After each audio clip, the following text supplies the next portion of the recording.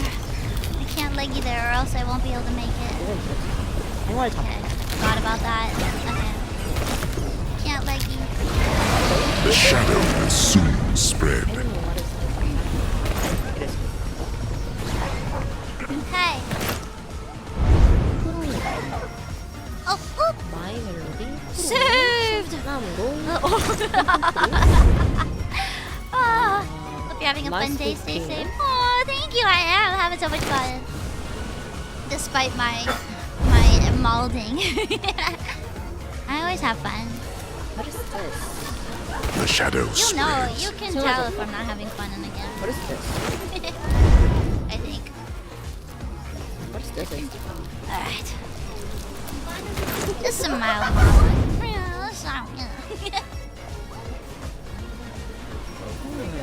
I always thought that I was pretty good at handling my emotions. But I think actually, then people were like, you wear your emotions on your sleeve. And I was like, I do? And then I was like, well, I guess I wouldn't be a ghost if I was good with my emotions. I just want one. Hi, Shikishi! No, I'm virulent! Oh my god! Oh, I was wondering when those were. I don't know what to say. It's okay, I've waited too long. My time was gonna be all off. I was wondering when they were gonna give those away. Knock it off! Let's see, how much is this? 8,500 for this little plastic bag. Standing in a field of corpses. It's all I ever dreamed of.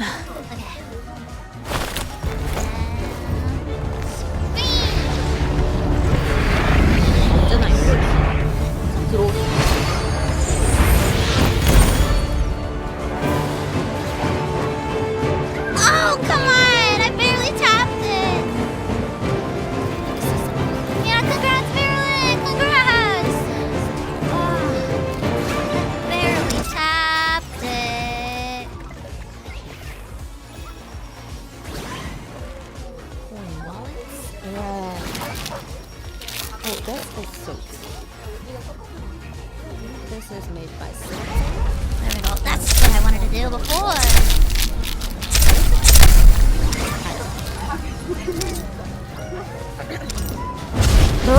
Another wallet too.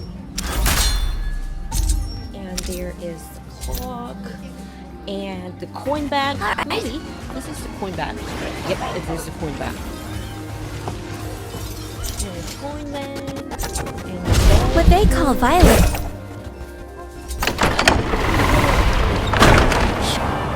card.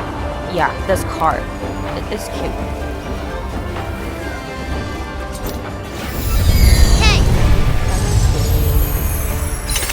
Okay, I need to just burst.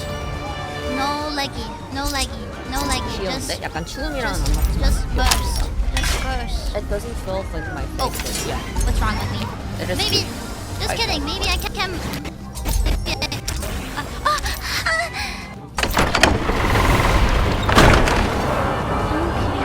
I was doing so well that round.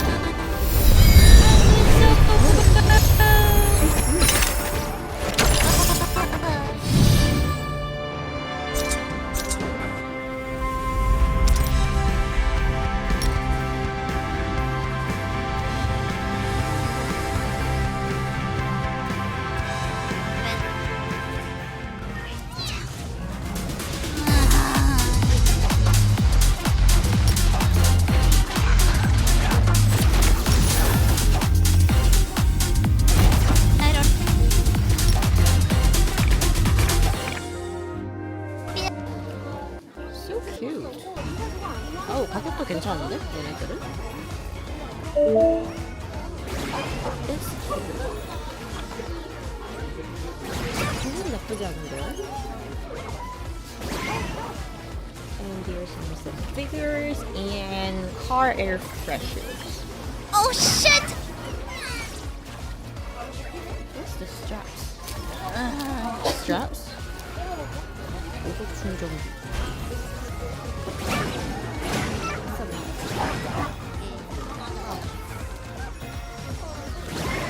What is this? Hello Kitty topic. Random pin button.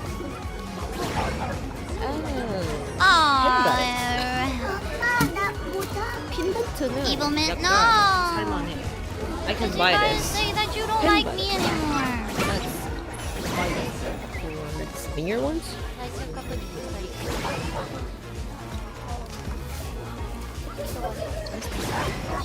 Earrings? Sticker? This is a sticker. One sticker. cute. The feasibility of hardware solutions. According to the requirements, optional 2.4 GHz Wi-Fi 6 and Bluetooth 5.2 dual-mode communication modules can be selected to expand the stable and efficient wireless communication capabilities for the core board.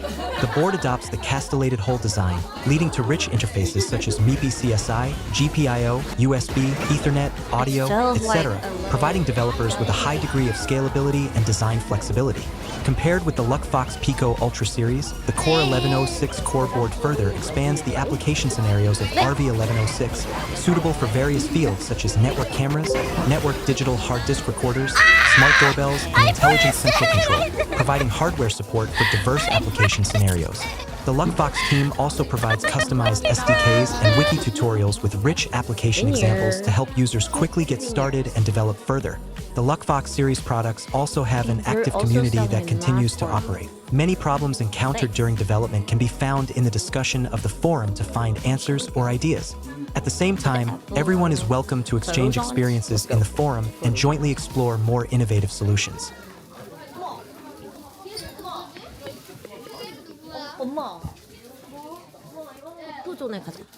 There is photos on it. Hello, Apple kitties. This is a strange board. It's built with RISC-V architecture. RISC architecture is going to change everything. Risk is good. Yes, I know ARM is also RISC architecture, but the chip that powers this thing is built on an open ISA model that's cheaper for companies to use than something with an ARM or x86 chip. But RISC-V is still slow, like decade-old computer slow. And the board has tons of features, like a 20 TOPS NPU for AI, and an Imagination GPU for video acceleration, and a full 40-pin GPIO header like a Raspberry Pi. Except some of those things aren't supported yet. The hardware's there, but the software not as much. Then there's the form factor. This is Mini DTX. And no, I'm not mispronouncing ITX. This edge over here sticks out 33 millimeters further than a standard ITX board, so it won't fit into some smaller cases. It does fit into this fancy custom case Eswin built for the board, so there's that. But even though this is barely faster than a Pi 3... Let's go. 귀여운 것들이 참 많군요. 빨리 가보도록 할까요? Let's go fast. Let's go fast out. I hope they... Throwing down the gauntlet.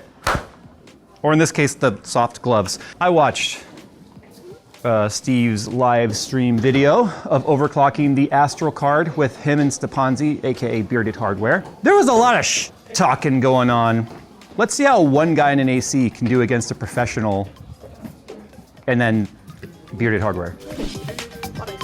The Evo Air 0K1 is... I'm gonna name that SI because I don't know whether or not I can or I'm allowed to or not, but I did pay full.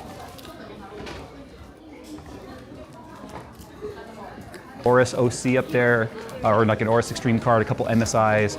There's a reason why none of the FE cards are up that high anymore, and there's a reason why the Zotac card we have isn't up that high. Our Zotac card, remember, that was an engineering sample card. I don't have it on hand, but that was an engineering sample card. And when I look at the frequency range on that when I'm doing like my Port Royal run and stuff, we need the highest consistent frame clock or GPU clock that we can get. That one would go from like 2,900 down to 2,200, up to 2,500 down to 2,200, up to 3,000. It was so fluctuating. It was actually the liquid cooler, which if you guys have watched my live stream, you know Martin Sugar 2K, played like Phasmo with him and a bunch of other games. Is like kind of a part of our regular crew. That was his card that he waited in line at Micro Center to get. He came in at like midnight and then got it that morning, so he didn't have to wait days like everyone else. He came on the second day, happened to get the one liquid cooled card they had. That was a card I used of his, but I have learned some secret sauce methods, and I will not be showing some of my secret sauce methods I've sort of figured out. Every card family has its own like quirks that you have to figure out. Sometimes the highest clock is not the best performance. Sometimes the highest memory is not the best performance. Sometimes certain settings in your BIOS or your CPU is not the best for performance. Same thing when it comes to RAM. I can tell you when it comes to the platform, it's just as important as the card itself. So the RIP GN series, if you're not sure what that is, it goes all the way back to when the 20 series launched from NVIDIA, like the 2080 and the 2080 Ti. SLI was still a thing. I got myself on the leaderboard because I had a couple of cards at launch from MSI, and then Steve beat us and was like, hey Jay, look at that, Rip J, and then I fired back with Rip GN, and then we leveled up from air to liquid cooling, and then ice bath, and then dry ice, and then LN2, and then it got all the way to EVGA's headquarters where we had a live competition with LN2 overclocking where I almost lit my eyebrows on fire, but that's a different story.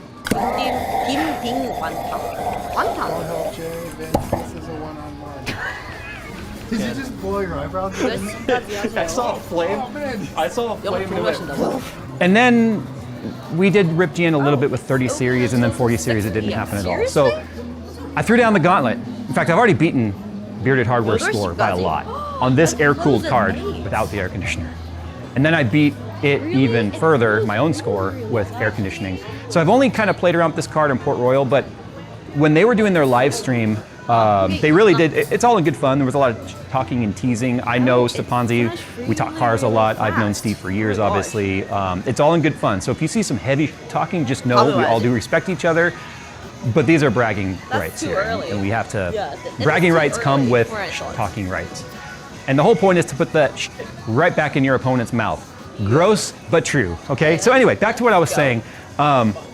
They were using the Astro OC card, and they had it shunt modded. So that means they were able to pull an extra like 40 to 45 watts or so out of it. I didn't do any of that, and I've already beaten his score by a lot, so this is gonna get interesting. But anyway, as I started to say, I already told Steve via phone, hey, I'm gonna revive Rip GN. I did watch your guys' live stream. I was rooting for you, and but enough's enough. The talking, yeah, we're gonna. So I gotta put this out there. Every time Steve puts up scores through Stepanzi, and it shows hashtag Bearded Hardware as the name. Steve, you got to put up your own scores. It's got to be Gamers Nexus versus Jay's 2 Cents. So you're going to have to put your own scores with it. It's going to be interesting though, because I think they're having a hard time sourcing a card, because that was actually a borrowed card that they had to return. They wanted a borrowed card? They did. They did.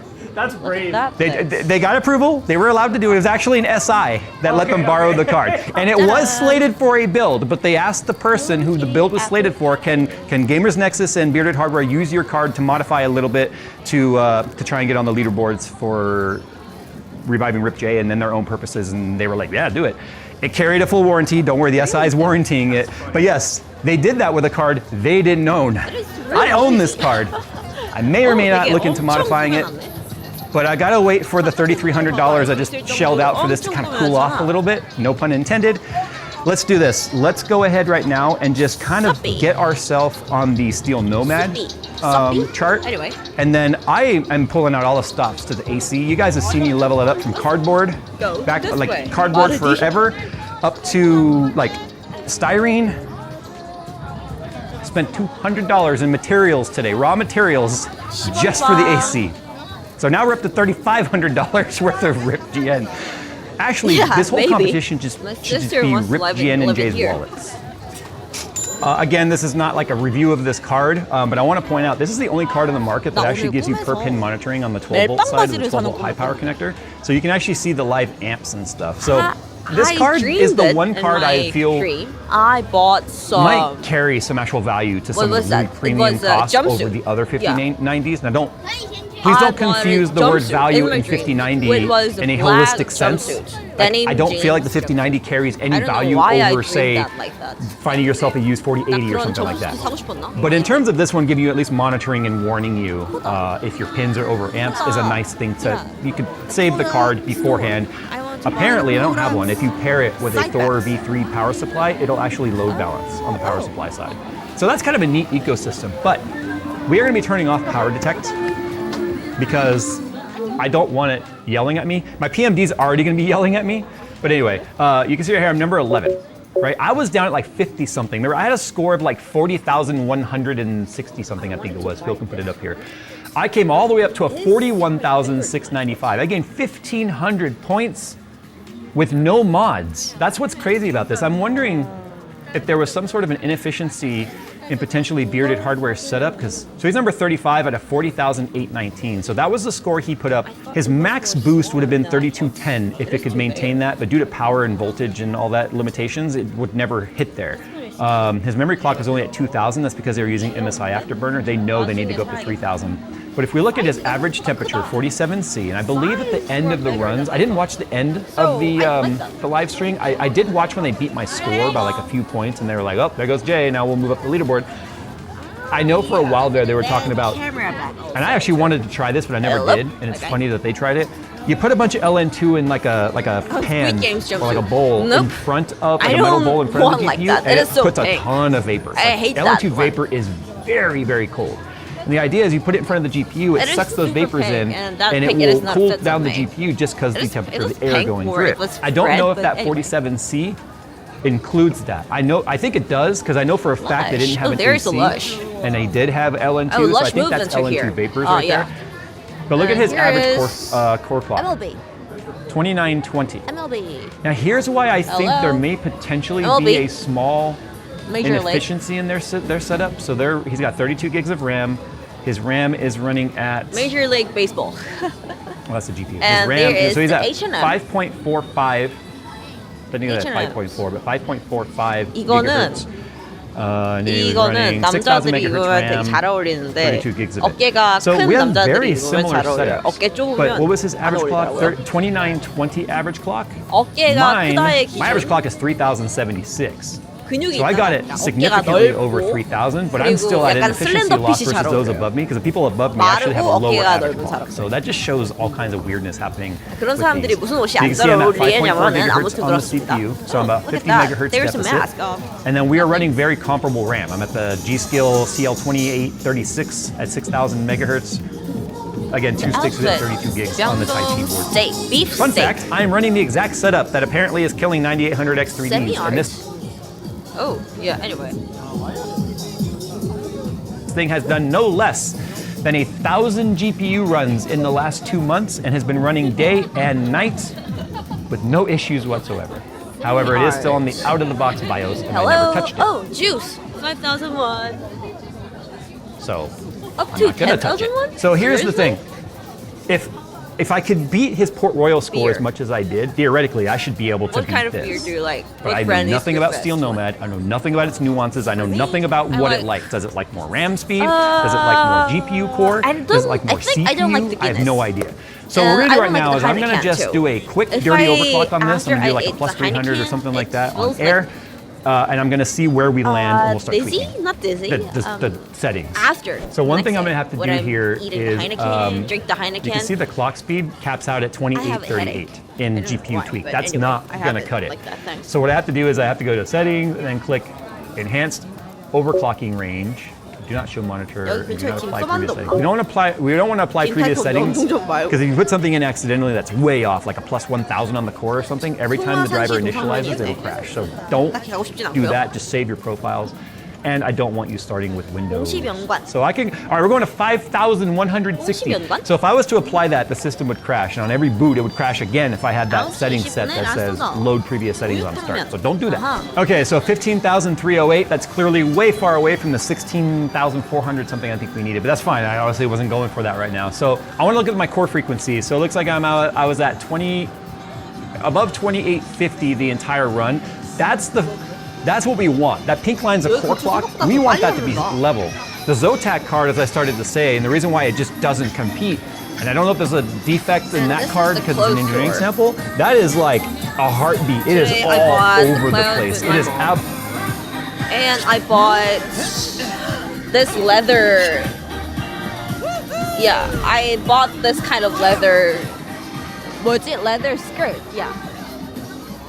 And I'm gonna wear it with my absolutely non-consistent, jeans? and that's Yeah. the problem. I need My slacks, consistency. kind of What does our those. temperature look like? So you can see it climbs the entire run. 명동은 항상 We 사람이 capped out 많죠. at 명동은 아마 49.9 월요일에도 사람이 많았던 50C. So the reason why I'm showing you what I'm doing is 콩쿠만점 갈까? it allows a lot of you to get involved too. And we've had a lot of people come in and rip both us, 사면 like 끼리면 Steve 맛있는데, and myself, and be 콩쿠만점. like, yo, where you at? And then sometimes we just can't even come close to their numbers. But what I want to see now is I did my offset on the GPU, I'm now going to offset my memory because I want to see how much we pick up with memory now. Now that I've told you how I'm doing that, let's just sort of leapfrog our way up and let's see now. So 15,308 with a plus 3,000 offset on the memory gets us. Okay, so we really didn't gain anything with just RAM right there. So let's just go 3,100. We're gonna go for it right now. That's a 520 offset, which doesn't match the offset of the other dogs side. also wear the hanbok. Okay, 15,855. That's a good jump, but holy cow, we're not making as much of a progress as I thought. I'm going to try my other method.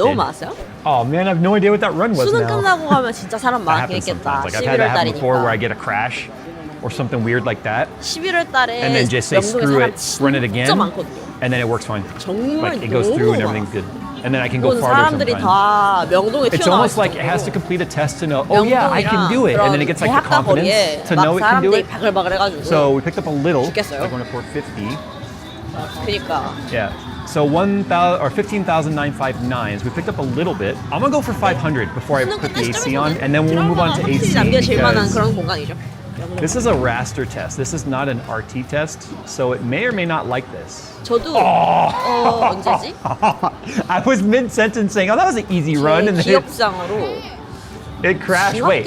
Oh no, wait, it didn't. Okay, I thought it crashed. 크리스마스 2, But I 3일 gained 전에 nothing. 명동에 간 적이 있거든요. Okay, I have some work to do right now on Steel Nomad. Again, I'm trying to beat Bearded Hardware for fun, but I had to put some scores up for Steve to beat. So I shut it down because now we're going to bring out, I'm calling it Steve 2.0. Remember, we named the air conditioner Steve. This is Steve 2.0. It is a tough day. So after university, I got this stuff. I literally went and got actual ducting because I was at Home Depot and I was like, you know what? I was like, okay, that's not bad. So my biggest problem is every time I go to use this stupid thing, I have to like jimmy rig it up with like tape everywhere and cardboard, and I'm tired of that. So I've sort of figured out like. What is this sword? I think that's a 10-inch circle. Anyway, What is this sword? now it's starting to look like Claptrap. I can just have a setup here that's permanent, and then have my flex duct here, which is flexible and insulated. And then I can just have a part that attaches to graphics cards and have a height adjustability and stuff. There's more than enough blower velocity to push through this, even though we're stepping it down and then stepping it up again, it'll be just fine. This is very attached. Dude, Gorilla tape for the win on that one. Okay, so I have taped up all the edges on here, got rid of the sharp edges, doubled up on the Gorilla tape. One, to hold down the flap, because I'm not actually mounting it down to any sort of duct, like register in the ceiling. But I wanted to not have anything short out or even scratch this card. I have 25 feet of this, and I really only need about 2 of it. 한 3-4시간 But it's the smallest. 거리에 나다니고 있습니다. It's the smallest size they got. And I paid 66 bucks. Oh, geez. Ladies. 다니면 아마 제 체력이 죽을 거예요. They're awesome. Awesome.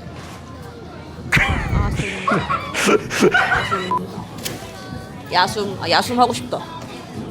제달 전설 못 샀어. You should be wearing PPE when handling this stuff. This is definitely a do as I say and not as I 저녁을 do 뭘 먹지?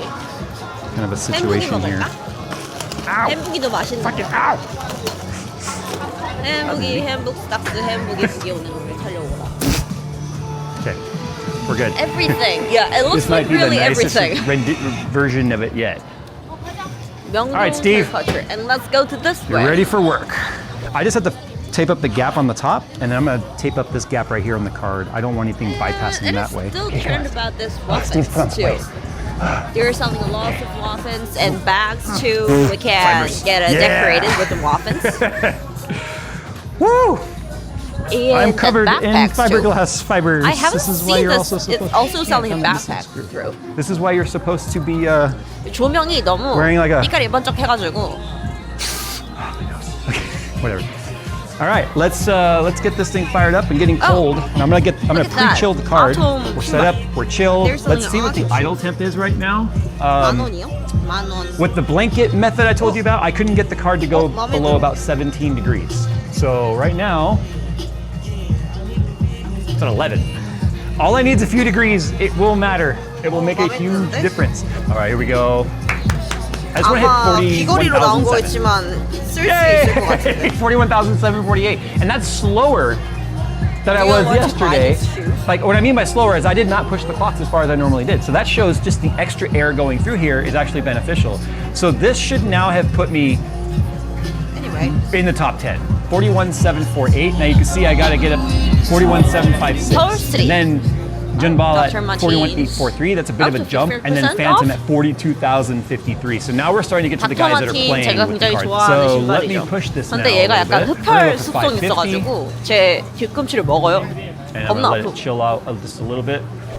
Whoa! Holy crap! Okay, that might put me top 5. 일단 야숨을 먼저. I didn't change anything. It just kept crashing and I just kept saying go. Try again, try again, and it worked. And I did a full system restart, let it get cold with it off, and then just ran it. I did what Vince was always yelling at me, like, get the pot set, get it on, get it down to temp, and go. Don't fucking chicken clock it. All right, so that's a 41,824. Well, that was 520. I want to try 530, and then yeah, Steel Nomad. I just want to see. Like, I do feel like I'm on the edge of capability based on the temp that I have with this card. It sweat a lot. I feel like I might be able to get up into that potential 42,000 range by just throwing an LN2 pod on there and keeping it cold without any mods at all. So then I may actually consider doing the shunt mods. Because if I can get 40 extra watts, it is really, and I really can keep it obviously uncomfortable cold for enough, takeoff and wear it. that'd be great. Anyway, Here's I don't the want to buy irony. that also too. During none of these runs has my PMD started beeping at me. But all the other cards do, like If the you 90s. want to buy, you can buy So, it. Yeah, anytime. I feel like there's some power left on the Maybe table. it is still Okay, selling so like that. 41,849. Myeongdong roasted Is it gonna finally give me chashness, my roasted score? corn. Like on the Hall of Fame or what? Sometimes it does that where it just doesn't want to like update. Now we got a big gap to get to 42,053 on Phantom, and I'm not going to bother trying to do that today. I have to do Steel Nomad first. Oh, 16,027. So I'm quite a bit off from where Stepanzi is. And the suitcases too. Yeah, he's at 16,309. I'm at 16,027. Okay, so I have less than 300 points to make up. 경쟁이 Okay, 밀렸나? I has idea. And then we'll start wrapping this up because it's just fun to beat Bearded Hardware, but I gotta worry about Steve here. I am gonna go ahead and go back to 3,000 RAM and see. Actually, no, I'm not. Wacky What is Wacky I'm gonna go back to like 510 on the core here. April. Because one of the things I did was I backed off the memory April 2025. Lee. to try and get more so core Lee stability 대학교 potentially, and 이씨 that seemed to work here. Because the last crash was at 500 offset. Orange But all I did between that last run and this one was drop the Orange memory skin. back down to 2,000. Eh? I gotta run it back. Orange skin? It did that It thing says where that it it crashed sucked. on the Yeah, last anyway. frame and then didn't actually spit me out a result. This is quite literally the edge of stability 굉장히 피부가 안 overclocking. 좋다는 뜻인데. Gonna have to restart the system again because it does a thing where 3D Mark crashed and then says it's running when it's not. Anyway. It keeps not giving me an actual It like. feels It's like not rendering a Hong Kong. fucking result. When I get to Hong Why? Kong, the medicines and the So the reason why pills this score, the actually looks like 41,849 in Port It Royal was isn't just showing looks up, like this. is it And actually is they're selling some showing permission, dried permissions, and time measurement data not available, some dessert an too. unknown GPU, and unknown. So something clearly crashed What is that? at some point during Hand the cream. Oh, they're also selling when it hand has to like cream. sense the hardware and stuff, or it does a Asteroid hardware impact, detect. So climate I'm change. gonna try and run that These one are more not time, just and then I movie think we'll bots. pretty much call They it a are day real because I possibilities. am consistently crashing now, and Nope. I have some scores for at least Steve to try and beat. I'm not going to be matching that hard. Stepanzi's Steel Nomad because it keeps like Oh, they're not even still selling starting for me right the now. So it's possible I may need to reinstall 3D Mark or reinstall the selling driver. Curies When I start getting those like, it just gives me a white square when starting the test now. So it's one of those things where it could be an issue. I'm gonna find out right now. Port Royal will run. I'm still happy with the 51,824. I mean, the 51,849 would bump me up one more spot into 7. But I know the card's Well, capable of it, and I can always come back and do this again later. The cool thing about this is now set up and ready for that card. So I can always take this apart, like just take it off, and then I can have the card hooked up and ready to go within 5 minutes of starting this again. So that's what's nice about this setup right here. 이쪽으로 가도록 Yeah, so 합시다. that wasn't nearly as good of a run right there. Chicken 41,712. Okay, so now that ran, what do you think it is Will the Steel best Nomad food please in run? Yeah, something's just wrong with Steel Nomad right now, so I'm gonna have to probably reinstall 3D Mark to get this to work, but We have okay, so many so foods those in are the Gyeongdong. scores Of course it is expensive, but the quality that is quite good. Steve so needs to beat. If you want to, All right, Steve, come so here. If you the come gloves here and if you thrown want down, to right? eat So you have to something, beat what would you like to eat 41,824, and We then have in so Steel many Nomad, choices, yeah, I cannot. you gotta beat say- 16,027. So I'm gonna have to work on that Steel Nomad score for sure.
on things. 명동에 만약에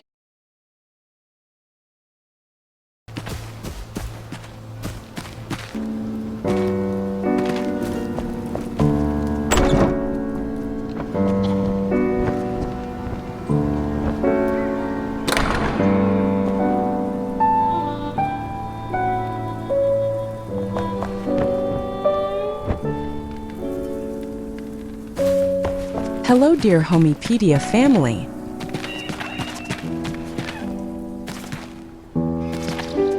Today we're going to delve into the timeless beauty and serene charm of these exquisite homes.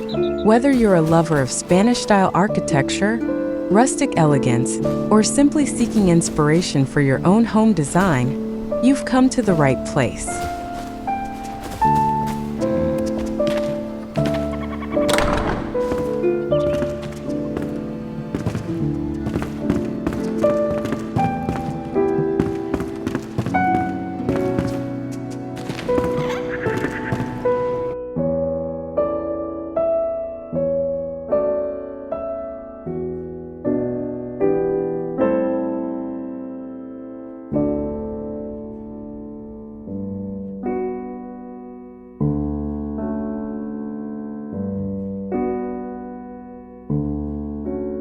These hacienda-style residences are more than just homes. They're a harmonious blend of indoor and outdoor living spaces, creating perfect oases for relaxation and entertainment.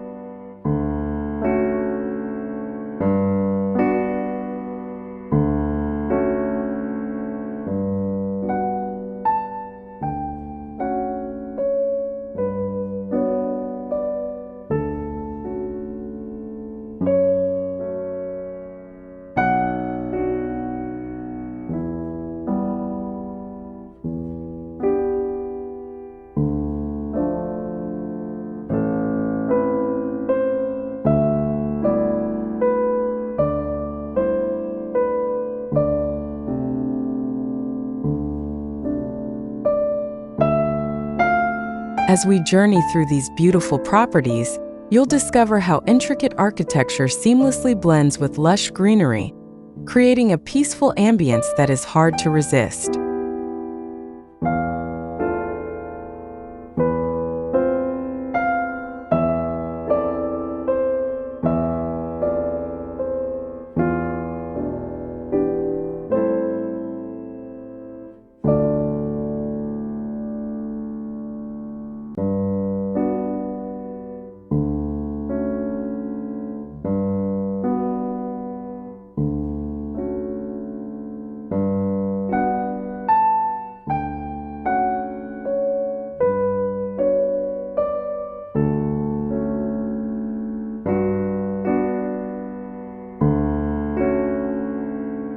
The hacienda style is known for its distinctive architectural elements that evoke a sense of warmth and comfort.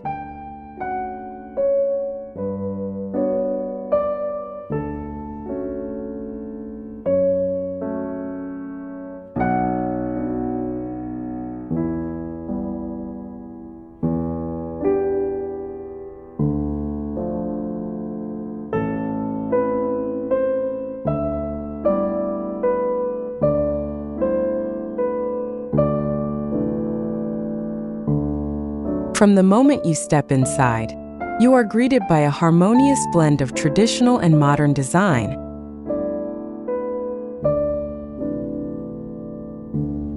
Du investierst in Immobilien, du hast dir bestimmt schon ein Excel-Tool gebaut, um die Immobilie zu kalkulieren. Wir wollen dich herausfordern und wir glauben, wir haben ein besseres gebaut. Genau, das benutzen mittlerweile über 10.000 Menschen und ja, wir haben all diese Erfahrungen nutzen können, das Tool immer weiter zu verbessern und dafür zu sorgen, dass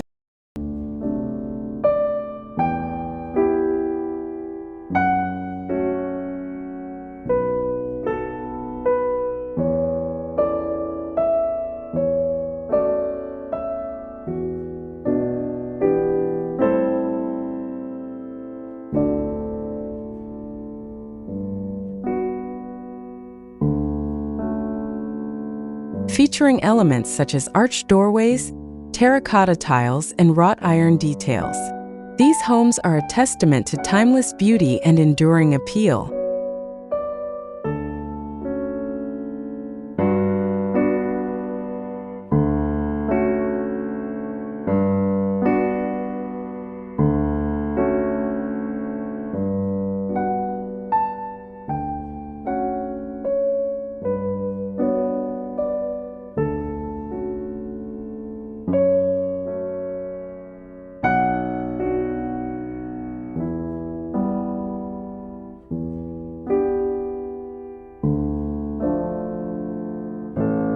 Before we dive into the tour, don't forget to like this video, subscribe to our channel for more home design inspirations, and share your thoughts on hacienda-style homes with courtyards in the comments section below.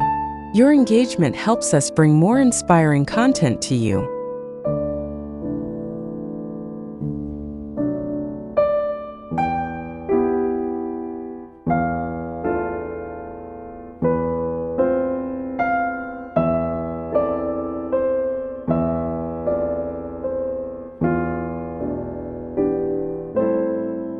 Let's get started.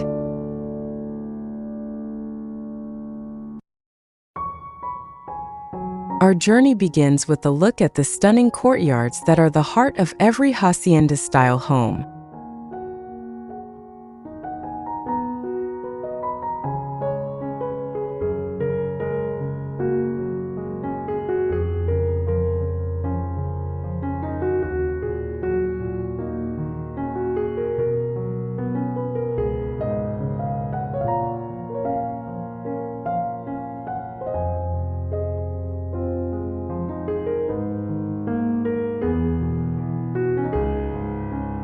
These open spaces, often adorned with lush greenery, provide a tranquil retreat from the hustle and bustle of everyday life.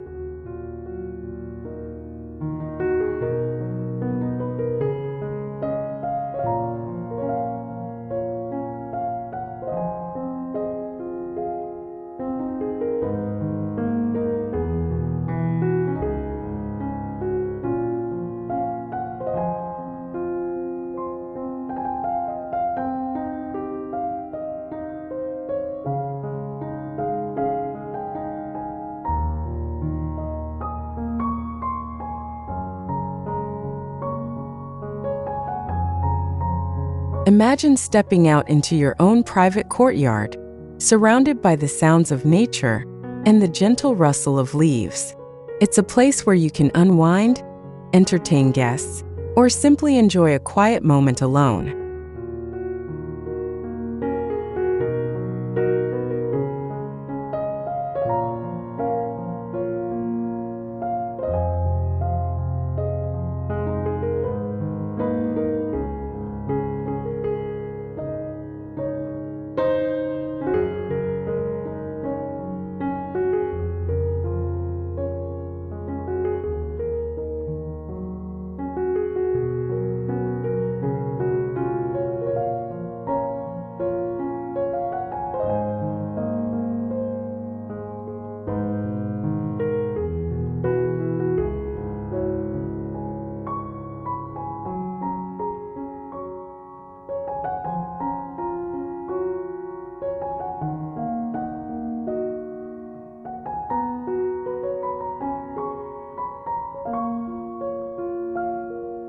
The architecture of hacienda-style homes is truly a sight to behold. From the arched doorways and beautiful patios to the exquisite details that define rustic charm,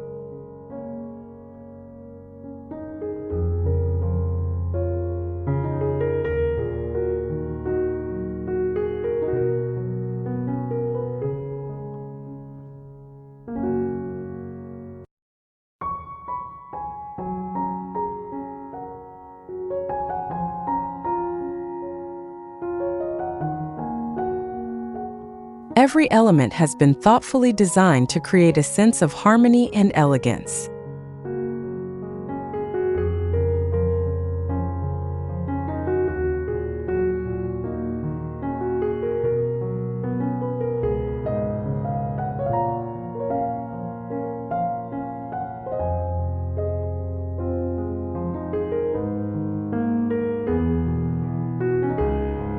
These homes often feature a blend of traditional Spanish colonial design with Mediterranean influences, resulting in a unique and captivating aesthetic.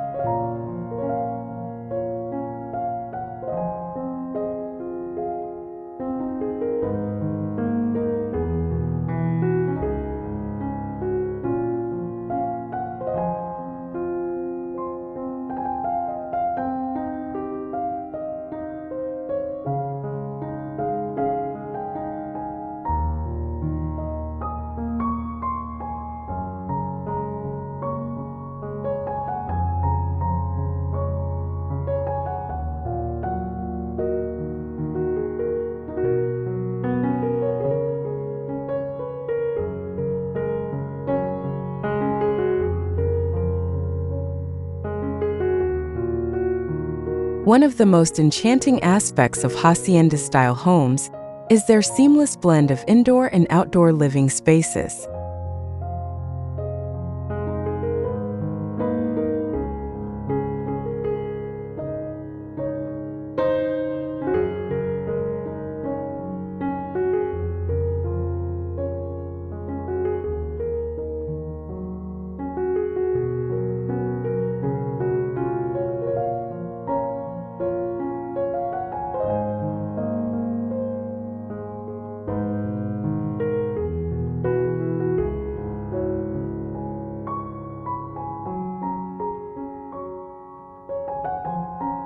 Large open courtyards serve as extensions of the living areas, allowing for an effortless flow between the indoors and outdoors.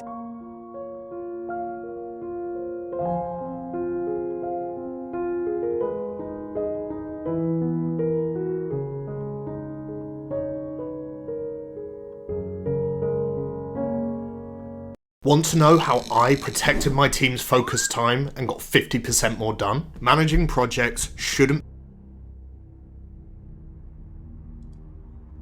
Так, сделал стоп-старт стрима после смерти экзака. Будет фичмейстер, продолжение. New Game недолго катал на экзаке.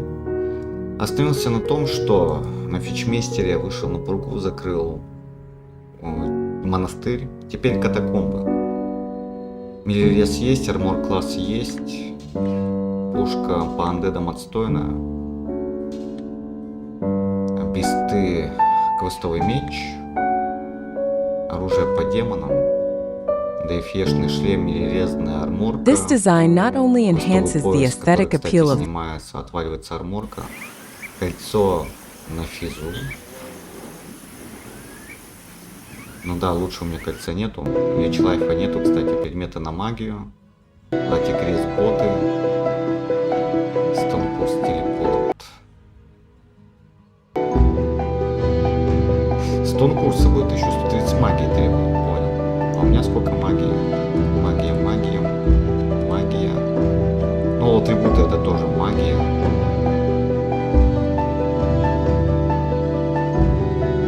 Амулет на магию. Кольцо на магию. И все, да? Пояса нету. Нет, есть пояс на магию. 120.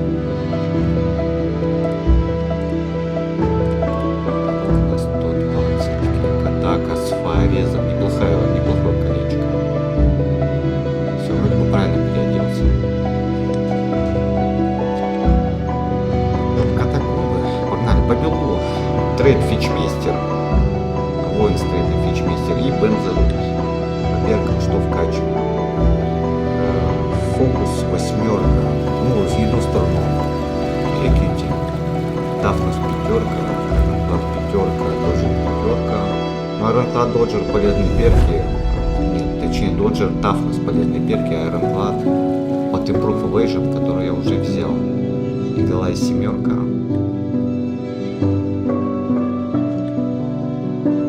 Йога-метафизик единичка, дуэлист единичка, все перки. Много перков отжирает вот эта синергия. Очень много. Поехали. Ладно, милливес немножко не в копе, но мне это не страшно. А вот на думе уже надо в кап. Армора достаточно. Проблем, по идее, быть не должно никаких. Скелеты, ангелы.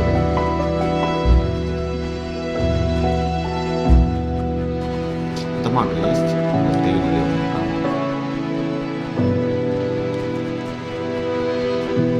И тащу с собой идентификацию. Вот этот меч у меня на full damage против паладина.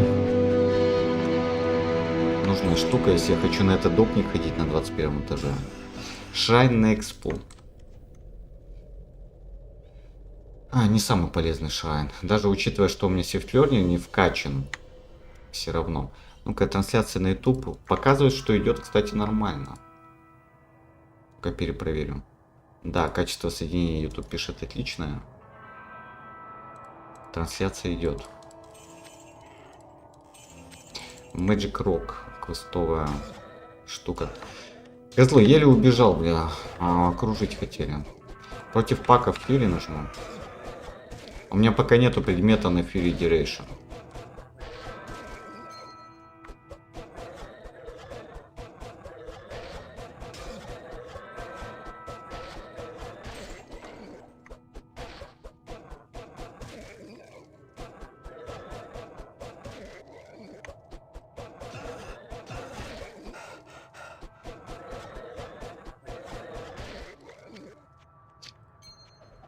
Колечко 7. Чекнуть.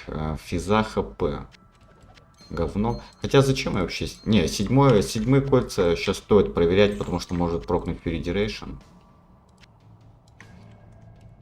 Начиная с пурги на таком левеле Fury Duration прокает. Мыса 15. Низкий левел. Это не будет апгрейд мысы никакой.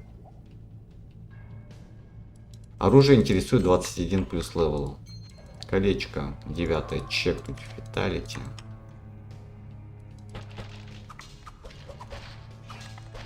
Так, стоп, мыса нужно.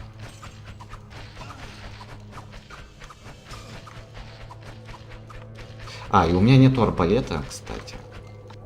Эликсир Виталити. Первый рандомный элик катакомба. Насколько я помню, в монастыре мне упало 4 рандомных элика. В принципе, нормально. По одному элику на этаж.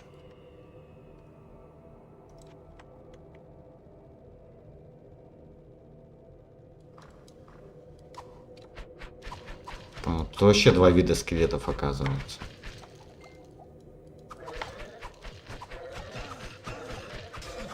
В принципе, я могу себе позволить и троих потанковать спокойно.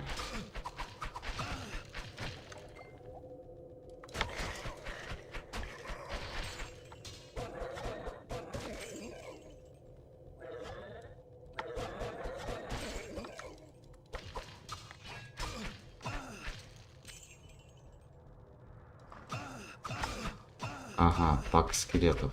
Или...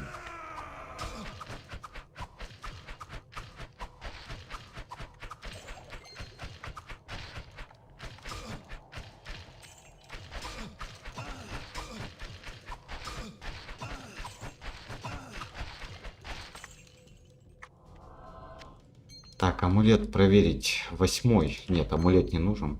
Или нужен? Пайрес амулет есть. Magic Res. 8 амулет. 8 амулет. Наверное, стоит проверить. Квик атака. Не то.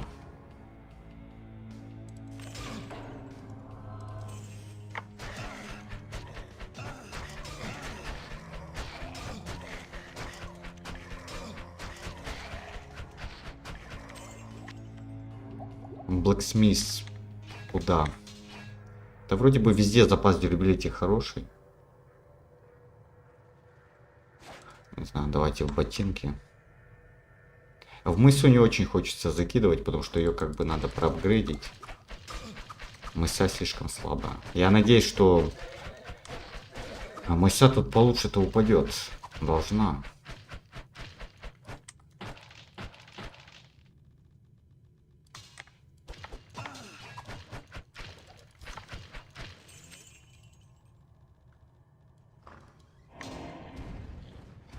Понял. А там еще сбоку мобы понабежали.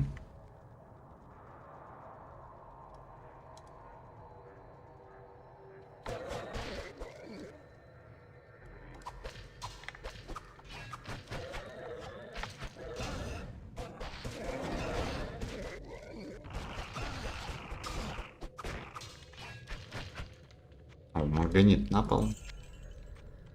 Расходники потом соберу.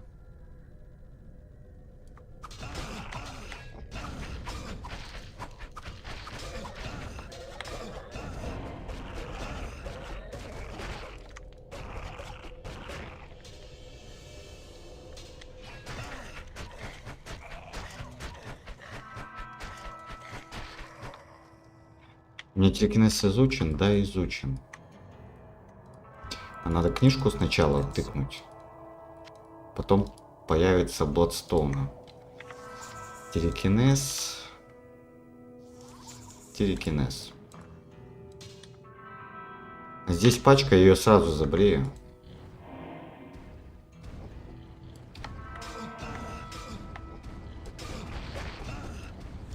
Или...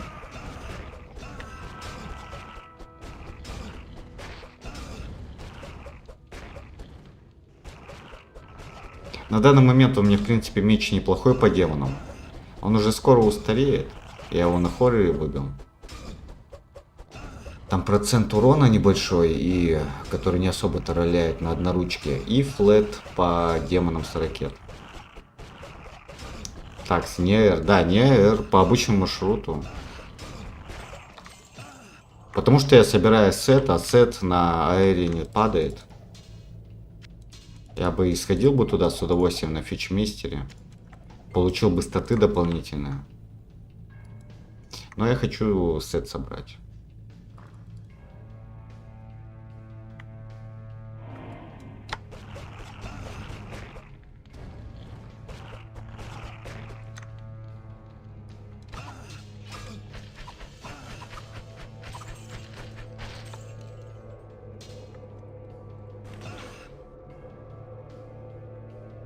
Статов будет прям дико не хватать. Уже, в принципе, не хватает. Смотрю на свои статы, и это просто смешно. Я посчитал... Я просто сравнил вот этого персонажа с другим персонажем на том же самом левеле. Раньше, до нерфа. У меня я отстаю на 40 статов. На 40. А это только начало пурги. Это только 33 уровень персонажа. Отставание только будет увеличиваться. Рога в середине Крусибла отставала на 100. Вот такое положение вещей сейчас в Захеле. А не знаешь, нахера статы нерфили? Да без понятия. А Мордор сказал, что статов должно не хватать. Вот теперь их не хватает. Поэтому и понерфил. Он хочет, чтобы на Iron Man статов не хватало. Причем сильно. Поэтому и понерфил.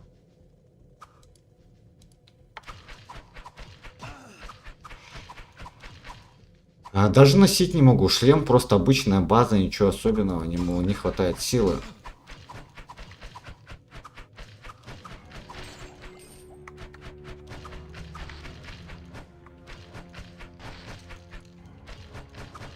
Это предпоследний пак на этаже, остается только пак зомбаков.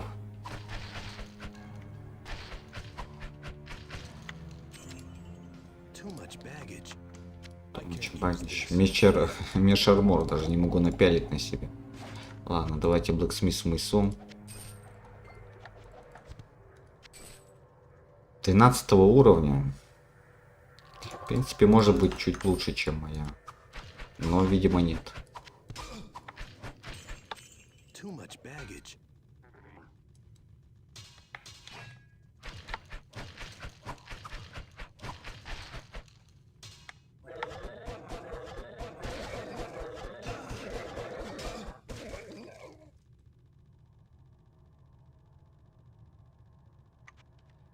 Так, здесь скинуть предметы. Даже так. Я, наверное, на допник с собой хилпоты возьму, на всякий случай. Сразу по пути ништяки соберу.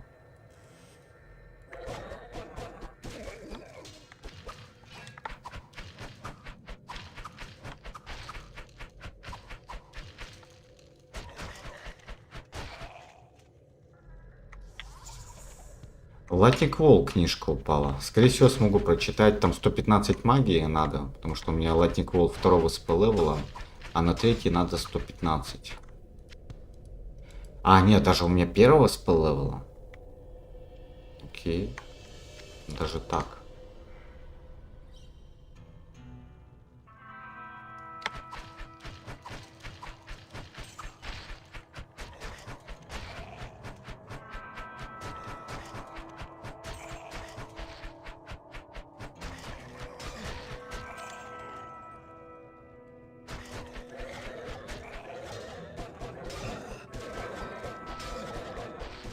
Ой, второй рандомный элик упал на одном этаже.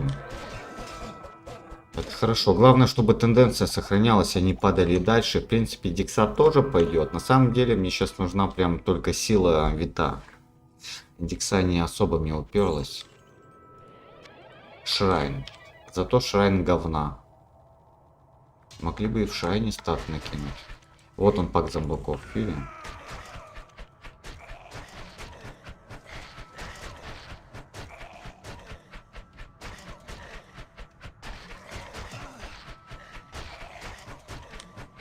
Крит шанс 12%.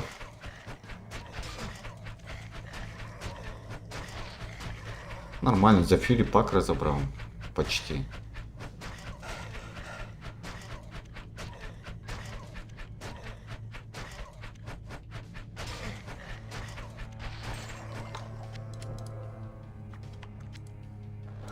Арморка 13. Старая база.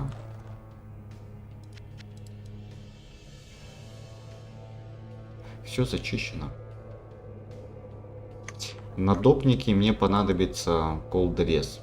Сейчас сначала прочитаю Lightning Wall.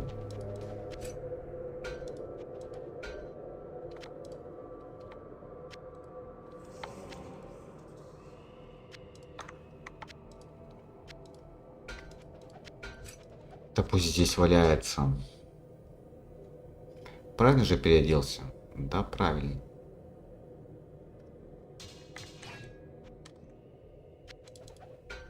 Так, Латикмол прочитал, и нужен колдресс. А у меня он есть вообще?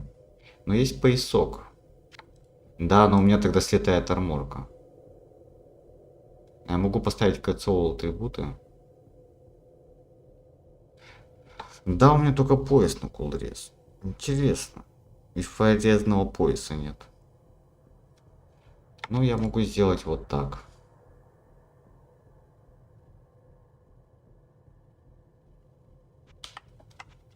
Так, наверное, будет лучше.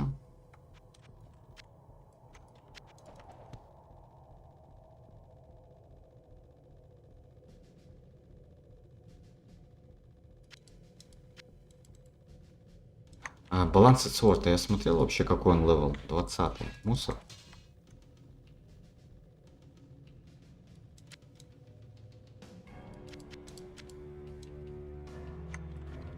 Соберу чинилки, починю мысу сразу. Хотя собирать чинилки не особо принципиально, потому что есть родная починка.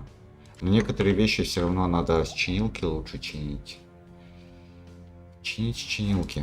Ладно, закидываю в поясок. Еще первая чинилка. Сразу в пояс.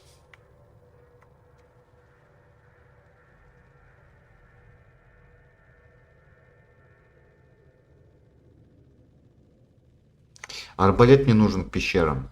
На 9 этаже арбалет уже должен быть. Потому что в допнике и в пещерах там придется с арбалета стрелять. Чайнагора 4, по-другому там никак.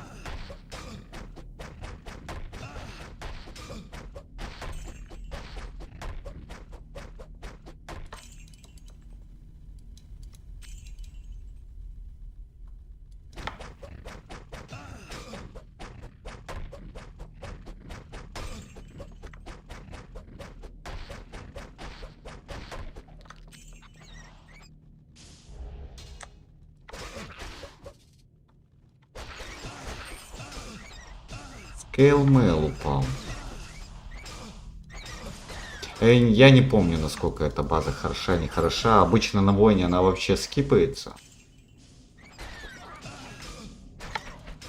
Но тут не этот случай. Потому что воин по дефолту носит диксово-стринжовую базу, а не стринжово-витовую. А Скейлмейл как раз таки стринжово-витовая. Или нет? Да, стринжово-витовая. Хорошая база, но надо, чтобы она была с аффиксом. А, чуть-чуть лучше моей. Чуть-чуть. Не хватает виты.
Дальше нужен будет фаерез. Поясок поменяю.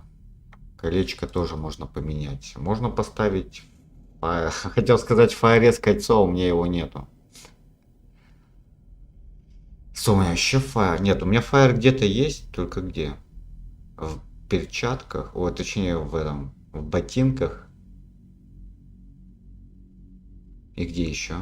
И в кольце. Все, у меня квик-атака, фаерез, ботинки. Но пояса нету. Пояс тоже нужен, кольцо тоже нужно. Но пока не падало. Ладно, заваливаюсь. Жду зомбаков. Для приличия можно рефлект бафнуть, но не обязательно. Милирез падает. Уже 58%. Чё ты вспомнил, как я на некре бездарно в пятах пурге отъехал? Даже обидно. Оно просто совокупляли все живое. А мне за усталость от работы просто было лень стенку переставить. Бывает такое, ты не один.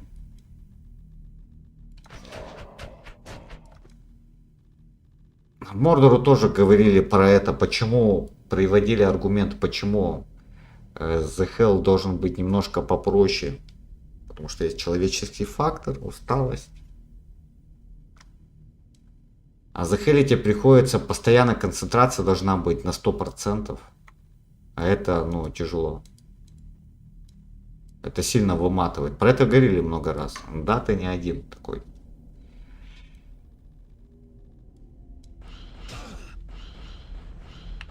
Я точно так же тоже отъезжал от усталости.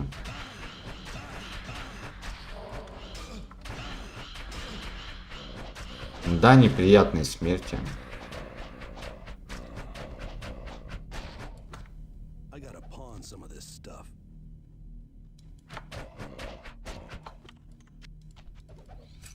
Третьи перчатки, мусор.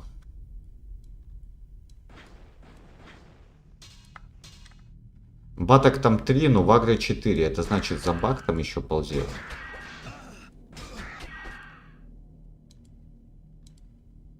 Не понял, было в агро 4, я убил 3. Где? Понял, зомби просто там шароебиться не подходил. Бывает такое. Не буду фильм нажимать.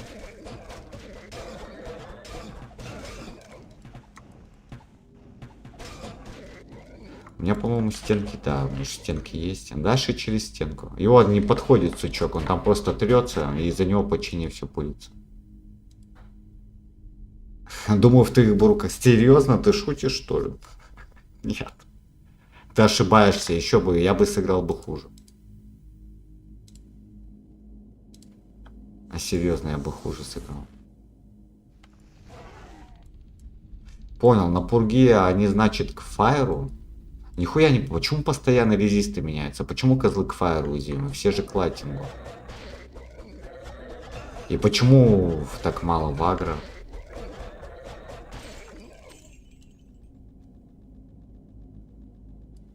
Жду босса. Куда я полез? Босс должен пройти. Вон он, кстати, ползает. Видим? Как-то вдоль стенки прошел. Все, минус.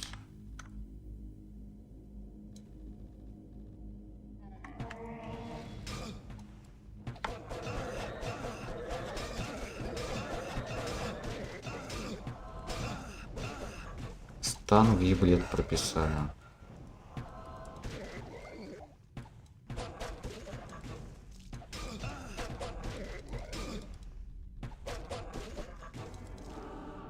Опять морда перелопатил? Нет, нет. А тут просто...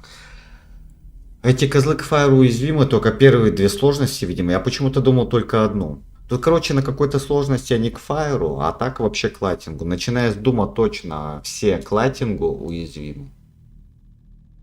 Но вот тут на пурге к фаеру. Как на хорроре, не помню. Валорка не нужна. Так всегда было. Просто забывается. 15-й поясок чекнуть. Армор против демонов. Хороший пояс. Надо тащить с собой. Scale Mail. 15 уровня. Magic Crest. Мусор. Хотя левел хороший. Могло там что-то прокнуть. И насал басе только ради магии проверить. 5 волл атрибутов.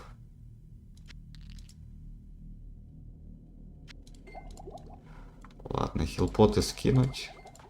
А чинилки раскидать все. Никакого запаса чинилок тащить не буду. Оно не нужно.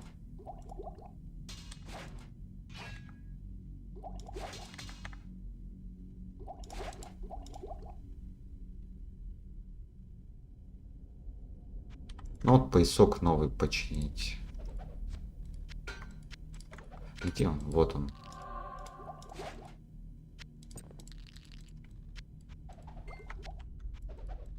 Я хилпота пока запас тащить не буду.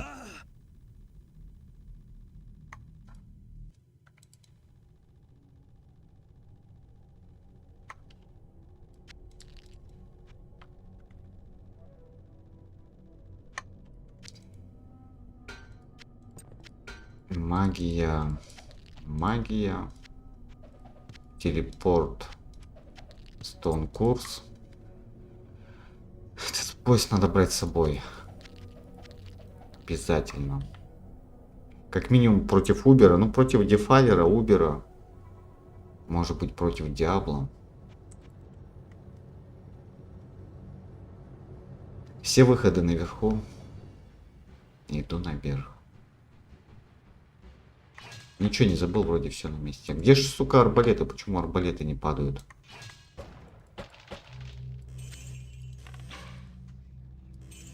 У меня был арбалет неплохой, я его просто проебал еще на хорроре. Сразу юзаю квестовую книгу, чтобы в палату костей проход открыть.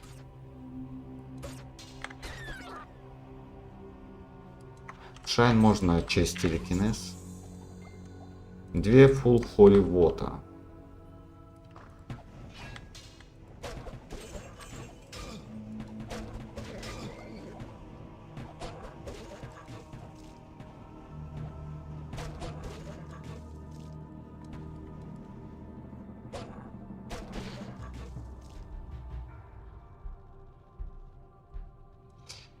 Где этот проход? Внизу, вверху.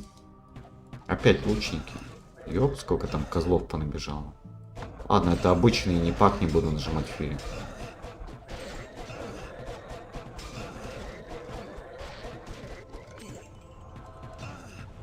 О, Сенза, добрый вечер. Добрый. Экзак у меня все сдох. Полчаса назад. Его просто на хорроре ёбнули лёрики. Даже один пак не смог забрить. На хоре решает армор класс. Да, возможно, стоил армор класс, но я там бы много не насобирал его. Мне он, в принципе-то, и не падал особо. Это максимум мог поясок засейвить на армор класс. Было бы у меня на 20-ку больше.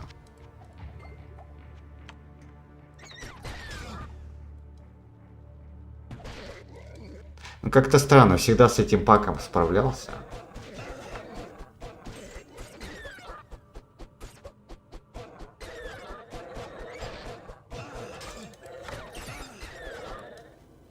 Ну-ка, надо фьюри нажать.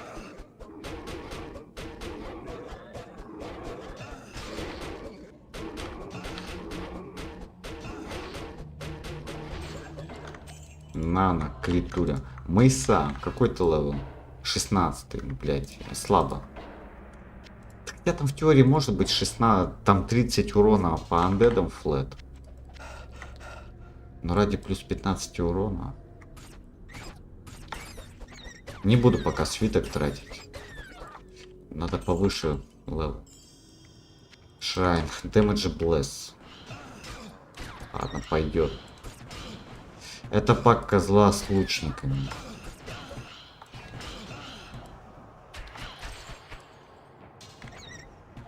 Сделаем следующим образом. Лучников я отгорожу, козла отдельно убью.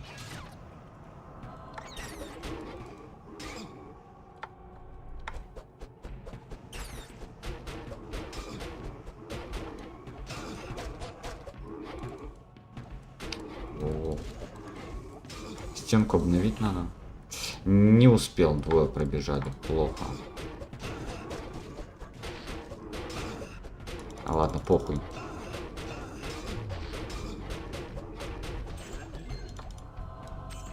Всегда думал, что утка пояса там не дюк, а даск, да. Хз как даск.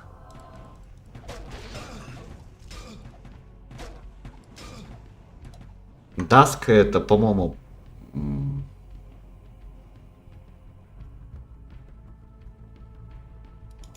Есть и созвучные, есть Dust. Dust это, по-моему, пыль или порошок. А Dusk что-то похожее, я тоже не могу вспомнить. Dust это пыль. Dusk. Это типа пепел, по-моему. Dusk пепел. Не уверен.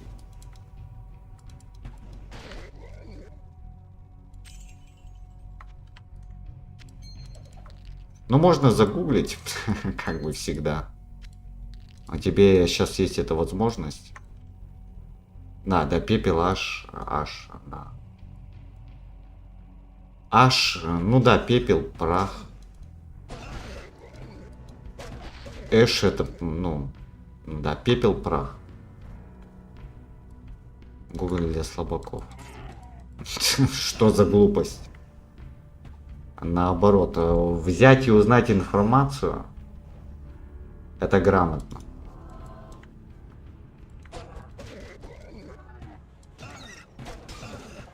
А оставаться в неведении, это...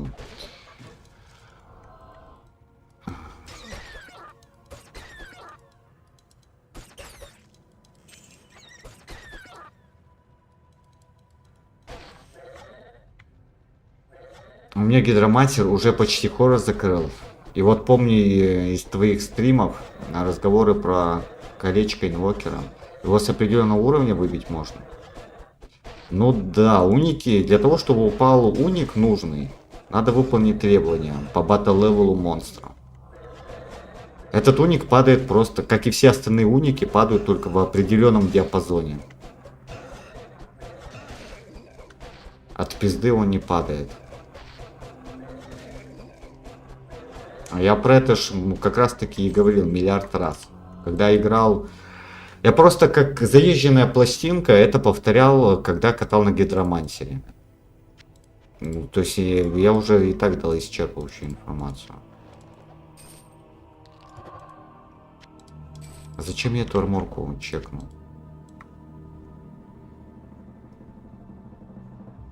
А зачем переспрашивать? А книжки скинуть? Предметы на магию скинуть? Хилпоты возьму. На рандомное надейся, но сам не плашай. На моем бусте есть гайд, как выбивать определенные уники. Там в гайде все понятно. Только на английском. Там все понятно написано. Все зависимости.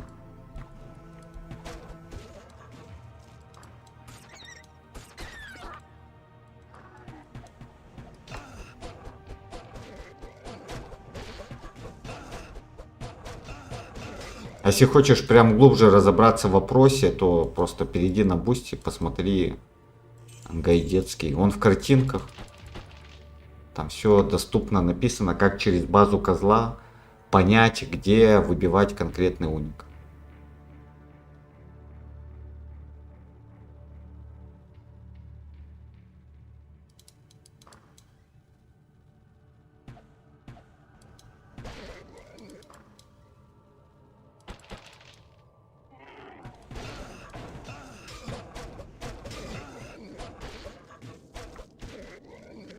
Хаммер. Ну, допустим, база такая себе, а левел тоже такой себе, сука.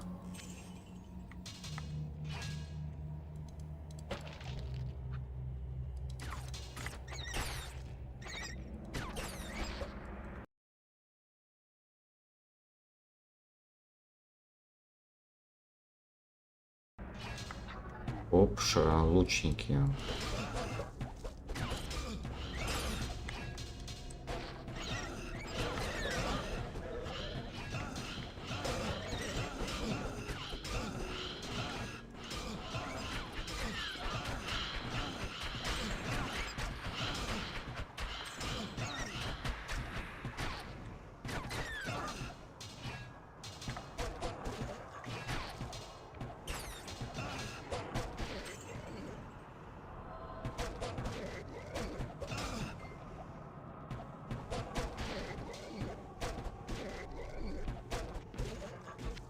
Первую чинилку сразу закинуть куда-нибудь в оружие. Крит шанс блеск. 2 дамажных шайна поймал. Дэмэдж блеск, крит шанс. Так, оно нахер не всралось. Не хватает для accuracy блеса.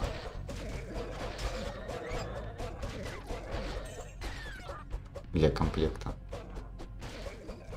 А чё урон заклов скелится, а в магии вообще не шарю. От магии?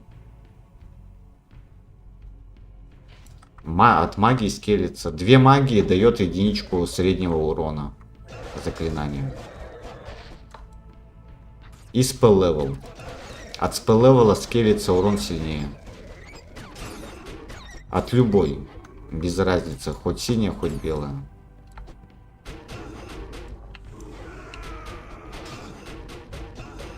Синяя-белая не имеет значения.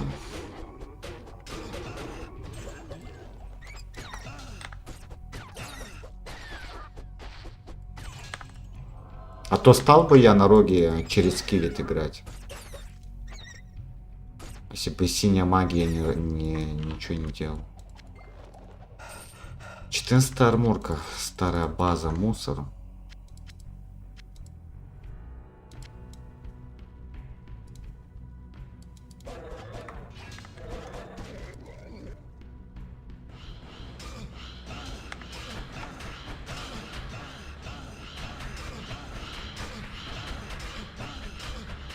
Ну, две магии дают единичку урона, это большинство заклинаний, но не все заклинания так скелятся.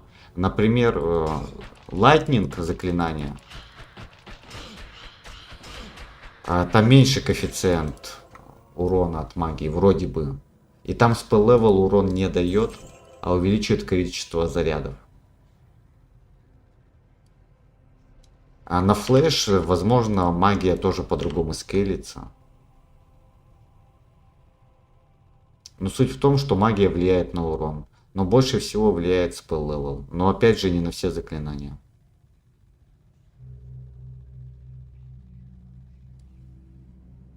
А почему изначально решил на магии рога играть, а не мейдой? Там бонус такой какой-то. Нет, это не из-за магии вообще дело было. Я просто хотел на роге сыграть, а у роги других вариантов нету. У него Magical Spellcasting Power. А ей как-то с ренджа надо ебашить. Так, захожу на допник. Это никак не связано вообще. Не связанные вещи.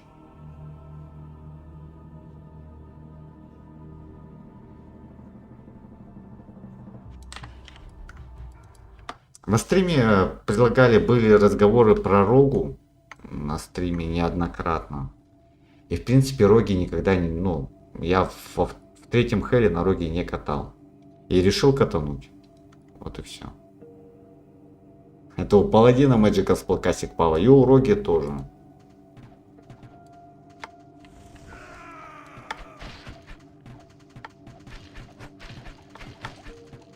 Блять, так-то арбалет вообще на допнике на 8 этаже нужен. Какой же тут старт, а, уебанский.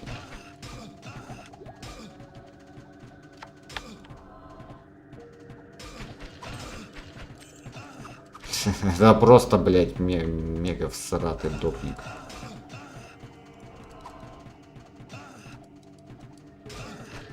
И причем и такая проблема из-за стенок именно, вот этих вот стенок. Потому что лучники перестают тебя видеть и бегут. Раньше, когда стенок не было, лучники стреляли и отагривались вдалеке. Ты мог раскайтить вниз, а лучники оставались на своих местах. Потому что он у них, что могли они стрелять.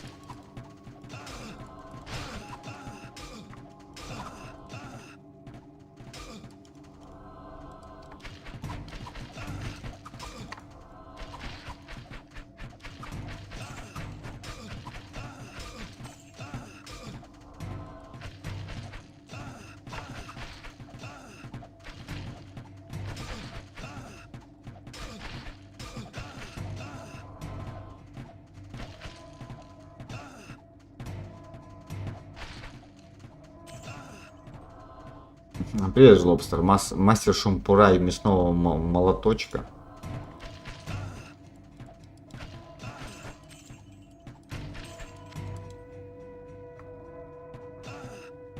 Не, это шашлычником он не работал. Есть, конечно, такая профессия шашлычник. Это то, что Жлобстер описал. Охереть, я тут скелетов призвал один раз, они всю эту руму трахнули разом, вроде один воин и на одного лучника перепризывал.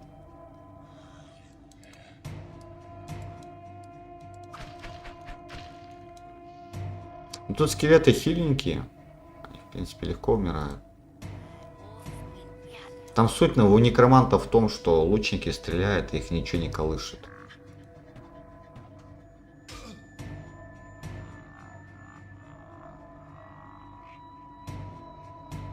На роге эта локация тоже проще проходится. Из-за Чайнагра двойка, она тут по чуть-чуть пулит.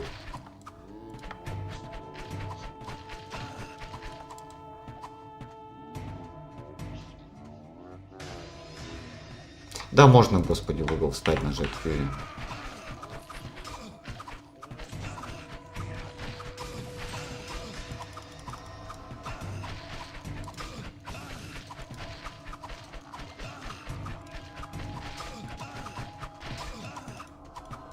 Мне тут больно делает лучник, а не милишники.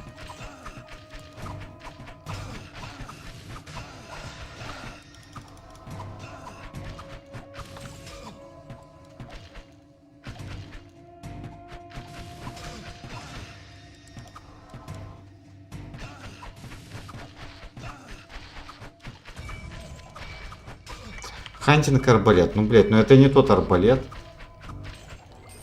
Это вообще старая база. У меня урона будет 0. Это он случайно вышел сам. Потому что при выходе из допника тебя не спрашивают, хочешь ли ты выйти. Он просто выходит. Арморка 18 левел. Чекнул. 9 ДФЕ. Нужна милишка. Хантинг арбалет. Неужто мне вот это говно с собой тащить? Может быть и да. 20 уровень. Хотя, а какая альтернатива? Другой арбалет 8 слотов занимает, который выше тиром.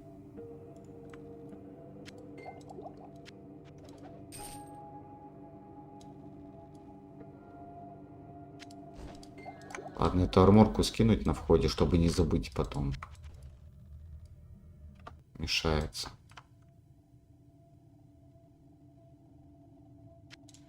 Чинилки пусть валяются.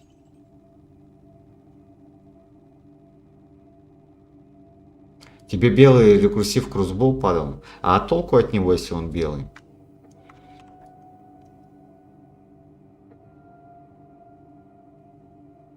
Рекурсив крузбол, по-моему. Ну хотя... Ну да, вообще это круче, чем хантинг крузбол. Белый рекурсив падал. Не заметил. Но мне надо синий. Кейк-атака, фигмейл. 10 уровня чушь. Возможно, придется и белый взять. В принципе, в допнике на 8 этаже я справлюсь. Можно справиться и без арбалета. А вот в допнике на 9 левеле. На 9 этаже, точнее. Еще один хантинг арбалет. Бон Чемберс. Перекур, пацаны, 3 минуты. А потом вернуть. Я вот только не помню, на каком это, на бнетом или на прошлом. Посмотрим. Я, возможно, хантинг арбалет с собой возьму. Еще вернусь.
him up. Yes. Mm-hmm.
Upsala, San Belen, da. Die aus Köln? Nee, das ist Nina aus München. Scheint ja gesprächig zu sein. Das wiederum ist Tina aus Trier. Wie jetzt? Tina aus Trier? Mit der schreibst du auch? Ja. Und mit Stefan aus Frankfurt. Naja, scheint ja bei dir besser zu klappen als bei mir mit den Apps. Welche nutzt du denn? Also ich nutze diese App maximal. Bin jedes Wochenende woanders. Ich schwöre. Ja. Geht übrigens deutschlandweit. Na, da bin ich dann auf Konzerten, Events oder einfach nur City-Hopping. Also man trifft wirklich jede Menge Leute.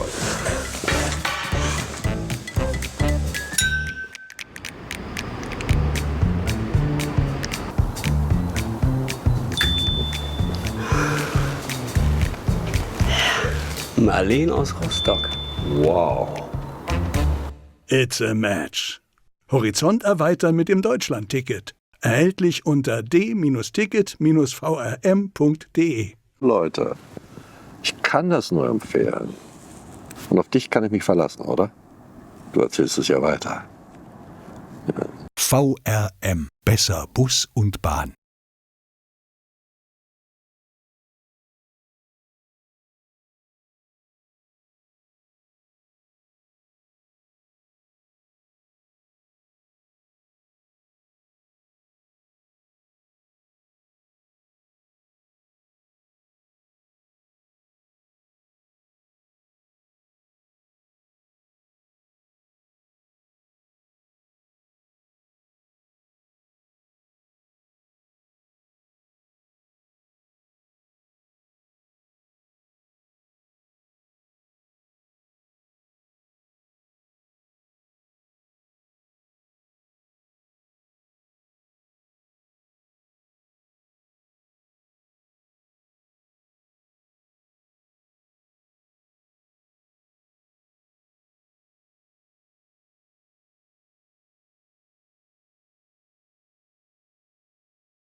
You know when you're a kid and you go to school and you have all these friends that have the same interests as you? You go home after school with the excitement that you'll get to meet all your friends in this other world by logging into your favorite game and playing together for hours on end until your mom yells at you to go to bed. Or maybe the people in your school don't play games with you, but you're such a social kid and you seem to fit in wherever you go. You find it easy to fit in with groups of people online who you can share games with. But as the years go on and you get older, you start to notice that the people that you regularly hang out with in-game are not coming online as regularly as you are.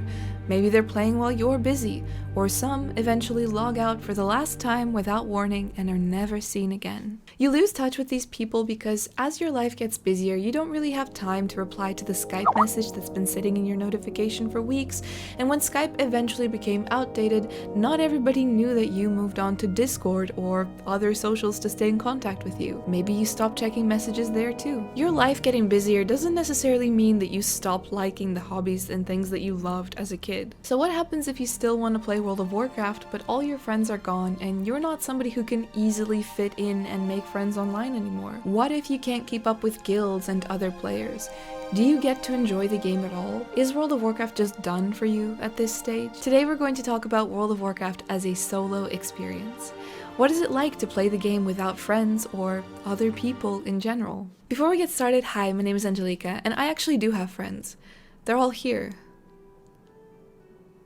Diese Brille kaufe ich für 6 € ein und für 30 € weiter auf meinem eigenen Online-Shop und verdiene damit über 100.000 € im Monat. Und wie das Ganze auch für dich funktionieren könnte, das zeige ich dir in meinem 100% kostenlosen Video-Fallstudie. In dieser Fallstudie zeige ich nämlich genau, wie ich diesen Shop skaliert habe, was Algorithm Hacking damit zu tun hat und wie auch blutige Anfänger hiermit bereits in 2025 erwiesenermaßen online Geld verdienen. Also klicke jetzt unten und schau dir die 100% kostenlose Videofallstudie an. Ich verrate dir alles und rede auch nicht um den heißen Brei herum. Versprochen. Und mit genau dieser Strategie verdient zum Beispiel Jake über 30.000 € Profit im Monat, während er in Thailand lebt. Oder Dennis, welcher 5-stellig im Monat mit seiner eigenen Marke verdient.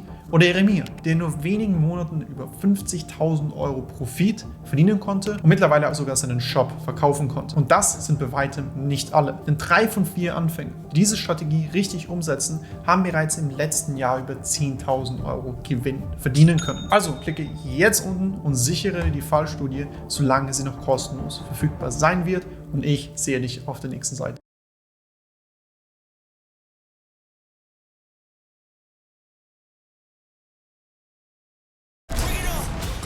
Stakes are higher. Never lose with a strong desire.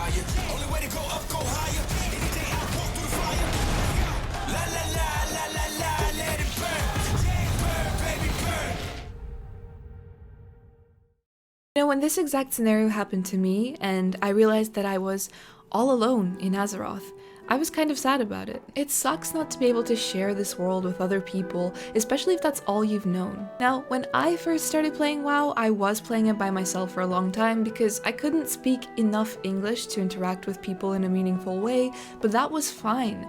However, when I finally got to embrace the social element of the game to its full capacity, I realized that when I didn't have it, I really missed it. But as more time passed and I still had the craving to continue playing WoW just because I really love the world and I find comfort in going back to it, I realized that World of Warcraft is perfectly fine as a solo experience. In fact, I think it lets you view the world from a different perspective and arguably even enjoy your time there a lot more. A lot of people don't really like World of Warcraft because of its grindy element. You could say that all the quests are exactly the same. You either have to gather X amount of this thing or slay Y amount of that thing, deliver something, speak to someone, a constant back and forth involving a lot of running around at a moderately slow pace until you reach level 40, and then at a slightly quicker pace, if you're able to afford it, that is. I think that every quest being the same, more or less, makes it kind of therapeutic. You don't really have to think too much about what you're doing. You can just go on autopilot and fully immerse yourself in the forests, mountains, valleys, and plains of Azeroth. There's no pressure to keep up with anyone or anything.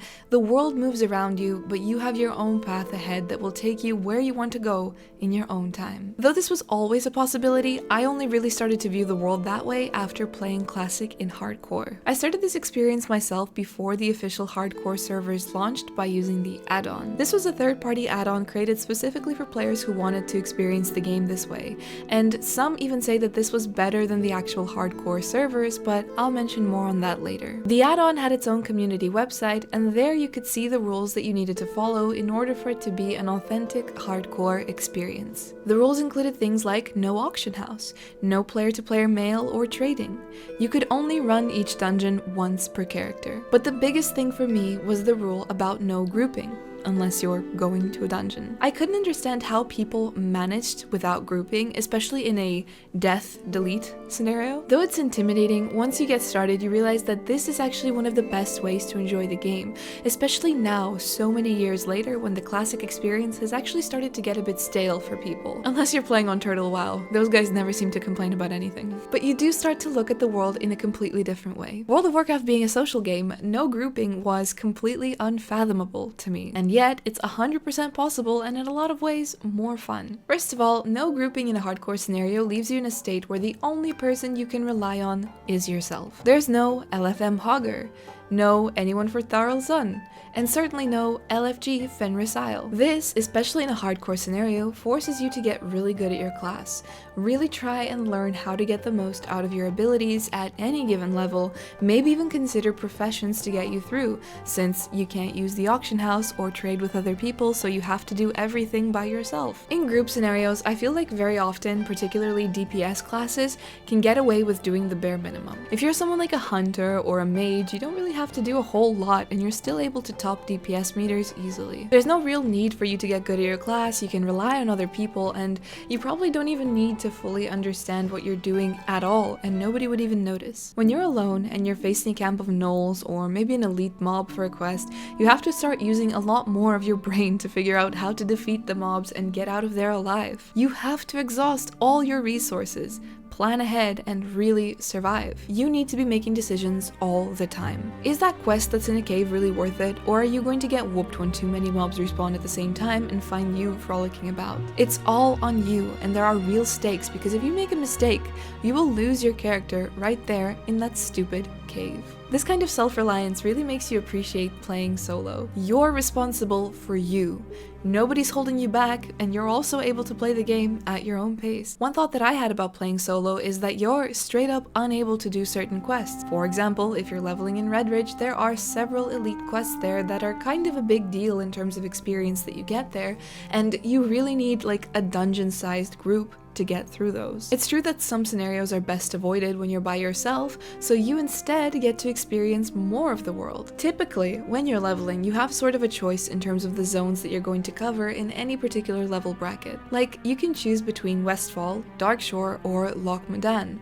Or if you're Horde, you might be looking at the Barrens or Silverpine Forest. When you're by yourself, especially in hardcore, you might actually opt to do all of the zones. For example, when you're questing in Westfall, starting at say level 11, you eventually get to a point when you feel a little underleveled, as the quests that you're doing at level 15 are in areas where a bunch of level 18 mobs are walking around. That might not be a huge difference, but in a hardcore scenario, if you have that level 18 and any other mob attacking you at the same time, you might be cooked. So you take a step back, travel to Darkshore, take the quests that are available there for level 11 onwards, and with the XP you gather, you're then able to return to Westfall and pick up where you left off. I feel like this makes leveling more of a journey and more of an adventure. You're covering more ground within a particular level bracket. If you're taking advantage of any XP that you can get more or less safely, you might also discover quests in areas of the game that you would have otherwise ignored because you leveled too quickly for them. One such example for me was a quest that you can get between the wetlands and the Arathi Highlands. I always It's really hard to get him to stop. You gotta kind of just like pick him up. He's like, nope, you can't get rid of me. You have to do, like, and everyone really says bobcats are dangerous, but look at him. It had an He unusually loves her. high amount His of impulsive XP thoughts for it won. being just a speak to this other NPC in a safe location quest. So I Are you was wondering where the determined lid to get is? it. Because I was at a bit of a same. standstill in hardcore in terms of He takes safe care of a quests bunch of that cats. I could do without dying, so it was a decent option. Not without its risks, however. The first time I tried it, I Her nearly owner had a heart loves to attack. sing. Fell all the way down, but I realized it's more or less safe. You don't die, you end up in water. If you fall right, there is a bit of a platform just before the water that you can land on. Now, I was doing this for a very long time because when you fell Staring into at the him water, until you he also gets had up. to swim up and go all the way around up the mountain and through a dark iron dwarf camp. So again, it wasn't the safest. It was okay, it was manageable. I eventually did succeed. As you can see, it was quite exciting. I don't remember the last time I was this excited about WoW in a group setting, so for me this sort Neu, of Panorama On hat Black Mascara von L'Oréal Paris. Eine ultraflexible Formel mit intensiv schwarzem Pigment. Öffne dein Bauch für neue in the process was a new kind of rewarding and special. Something that no matter how many friends I played with, I just hadn't experienced in WoW for a long time. This is my experience with the add-on. They of course did later release the official hardcore servers, and those didn't restrict player-to-player mail, the auction house, trading, or grouping. I think that this diminished the hardcore experience. It was definitely more hardcore if you were following the add-on. Blizzard seemed to kind of embrace this solo player initiative by adding something called the self-found. This did restrict the auction house, mail, and trading, but it didn't restrict grouping, which is why I also personally think that the add-on and the rules that they had there were superior. Just if we're speaking of a more hardcore experience. And this has been my experience as a solo player. Maybe if you're someone like me and you've been playing the game for years, since childhood, as an adult, you'll enjoy the solo experience. It's sad to think about so many people using not playing games that just logged out one day and never came back. But it's nice to remember all the I good saw the times same with thing. guildmates and just other people you meet in the world and had all these fun interactions with. WoW has always been a social game, but I feel like modern advances in social media and how accessible communication is now really changed the way we interact with people in game. I think that now we are oversaturated with all the different ways in which we can communicate, and I find that even if you look for interaction in WoW these days, people are a lot less responsive and tend to stick to themselves anyway. So becoming a solo player may not have even been easy. I agree that It's just the landscape isn't the same anymore. But hopefully after this video you can see that it's still possible to get enjoyment out of WoW, just in a different capacity. Also, there's nothing wrong with spending time on your own and learning how to enjoy things for yourself. Okay, I'm just giving I feel like if you learn to enjoy things in your own,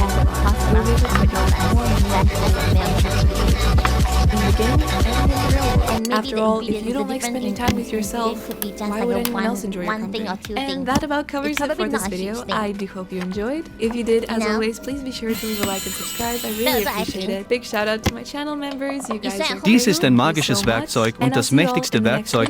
Why do cliff jumpers throw rocks before they jump? And you might think it's to break the surface tension, but that's not exactly true. You see, tossing rocks helps them judge how deep the water is, as well as the trajectory of where they're going to land. It also ensures that they won't fall short and land on these rocks over here. Why do cliff jumpers throw rocks before they jump? And you might think it's to break the surface tension, but that's not exactly true.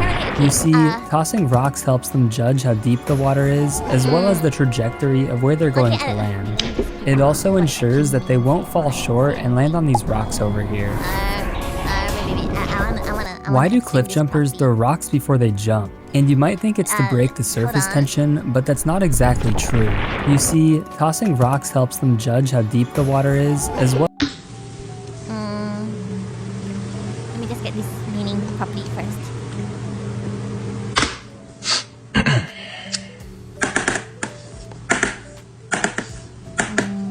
I love how the subtitles keep on this.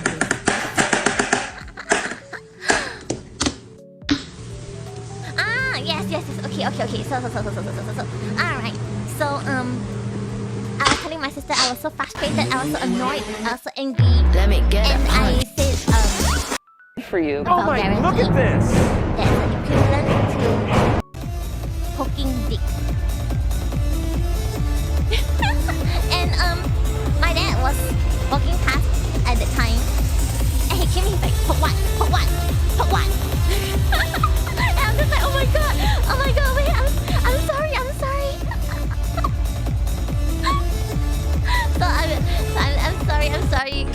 I'll never say it again. But I did. Just not in front of Philadelphia. Motherfucker, me acaba de pasar. Vean, no está nada de hondo, vean, aquí está, mira. Vean, no está nada de hondo. Y ve, estoy bien enterrado, chinguen a su madre. Mi caballo, ayúdenme. Estoy enterrado, está comiendo la tierra. It's not motherfucker, me acaba de pasar. Vean. So the meaning of the word means poke dick. But if you really say it out, you'll realize that it's really not that bad. That's the beauty of like all these dialect swearing. It sounds so normal, but when you actually explain it, Warum mein Freund nur noch diese T-Shirts? So normal outside. No, please. Oh, they lowered the difficulty? No, this is rigged. No, this is rigged. This is obviously a canon moment. If you're really angry, sometimes people call each other like bluebird.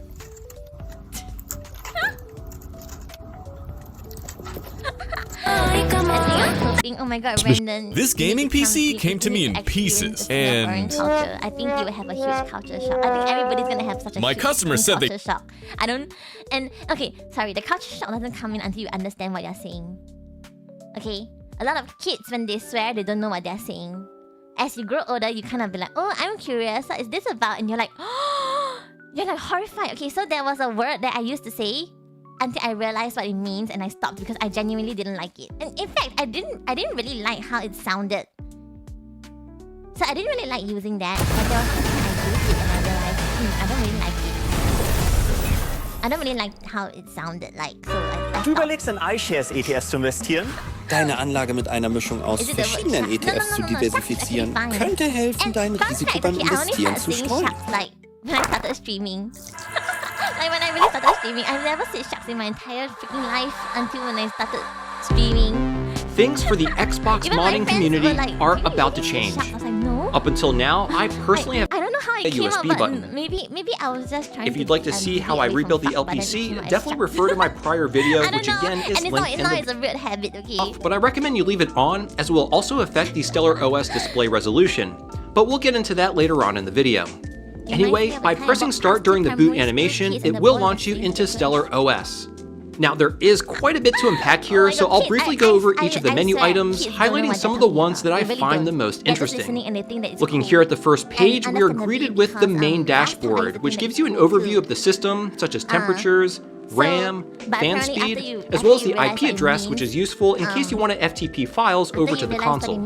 I think we need to just appreciate how clean the UI is, and I think Dustin did a really good job of including descriptions of each of the options for noobs like myself to better understand all of the features that are offered. Anyway, the next menu item is the System Settings page, which contains all the Xbox console settings. These are things that you would typically see in the stock Microsoft dashboard. Here you can change the date and time, language, and the video and audio settings. One cool thing, however, is the system region setting, which can be manually toggled between the US, Japan, and Europe. The auto settings should automatically detect the region of the game you're playing, but being able to manually set it is good for games that are worldwide, which have differences based on the region of the console. Depending on the region that you have set for those worldwide games, the game itself can have small differences. Anyway, next is the HD Plus settings menu, which allows you to control the HD Plus HDMI kit. Before, this was a separate menu that you would need to access through your custom dashboard, but now it's conveniently located within Stellar OS. All the settings are here, and what I really love, again, is that each item has an explanation of what that feature does for people like me who are unfamiliar with a lot of the terminology. Anyway, moving right along, next we have enhancements, and all these options here do just that, enhance the Xbox experience. Remember the intro animation rendered at 720p? Well, that's one of the enhancements that can be enabled here. Additionally, here's where you'll find these settings that allow you to take advantage of a CPU upgraded console under the Stellar Enhanced game compatibility options. This is a really cool feature for those with a 1.4 GHz swap Xbox console, since upgrading the CPU actually made some games incompatible with the system. With this setting turned on, all games should work with your CPU modded Xbox. Of course, not many people have a CPU modded console, but for those that do, this is a game changer. ISO loading is another really awesome feature, but is unfortunately not an active function at this time.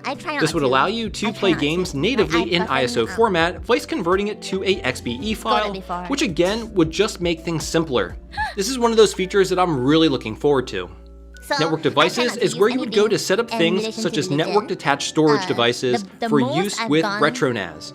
Basically, this would allow you to set up RetroNAS so you can load games directly from your local network. This again is a currently disabled feature, so we can't do any of that just yet.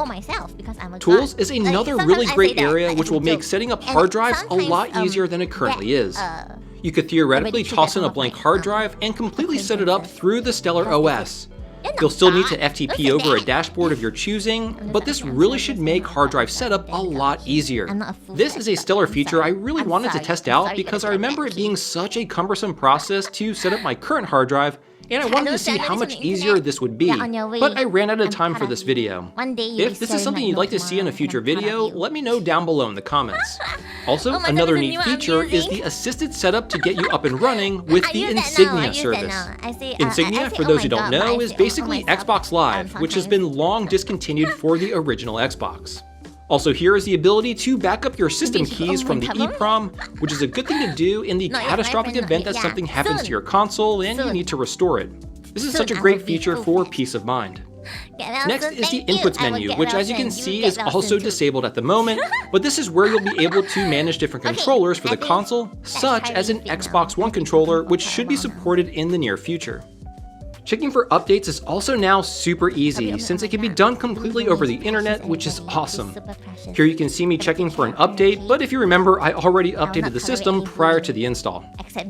Okay, so that was a lot to unpack, but I really do think this shows the potential that Stellar has. Unfortunately, there's still quite a bit of functionality that isn't there, but as time goes on, this will undoubtedly change. Anyway, now that we've discussed what Stellar can do, let's get into the pros and cons.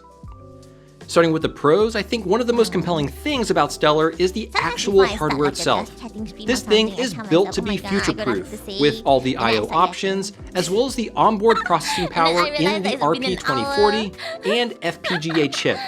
I think it's safe to say that this is indeed future-proof.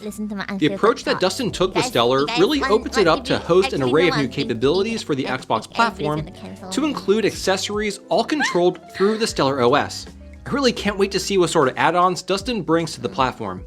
A front panel with an LCD like the Executor would be really awesome to see. Additionally, Stellar makes installing Xbox HD Plus quite a bit easier since you no longer need to mess around with software settings. It's definitely a more straightforward process, and in my opinion, I think that is really great. Also, I like how Dustin is attempting to make Stellar OS a very user-friendly platform. I love how each of the menu options have little explanations that go over what each function does. For someone who is not fully engaged in the Xbox modding scene, such as myself, this is a very welcome approach. Project Stellar is attempting to take all the great offerings of the Xbox modding community and integrate them into a single place. I think Stellar is going to be a very integral piece to the future of Xbox modding and has a lot of potential. Amazing. Yeah, so she's really the best. I really do think so.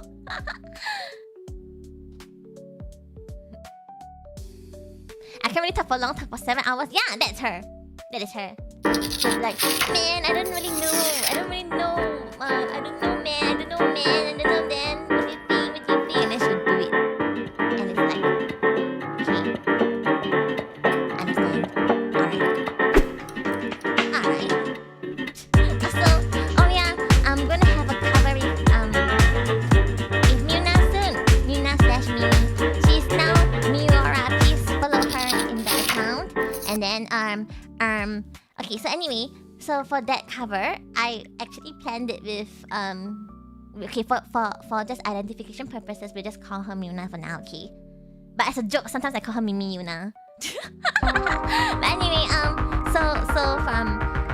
for context, so when I was with when I first met Muna, that was around April, and I was asking her, do you want to do a cover together? Because it really fits because we're both orange. What was it like? She's a bunny and I'm a wolf. The first time you took a life. Like, I think Monster is like the perfect song to sing for us, you know? What? And then she's like, oh yeah, sure. So in between that,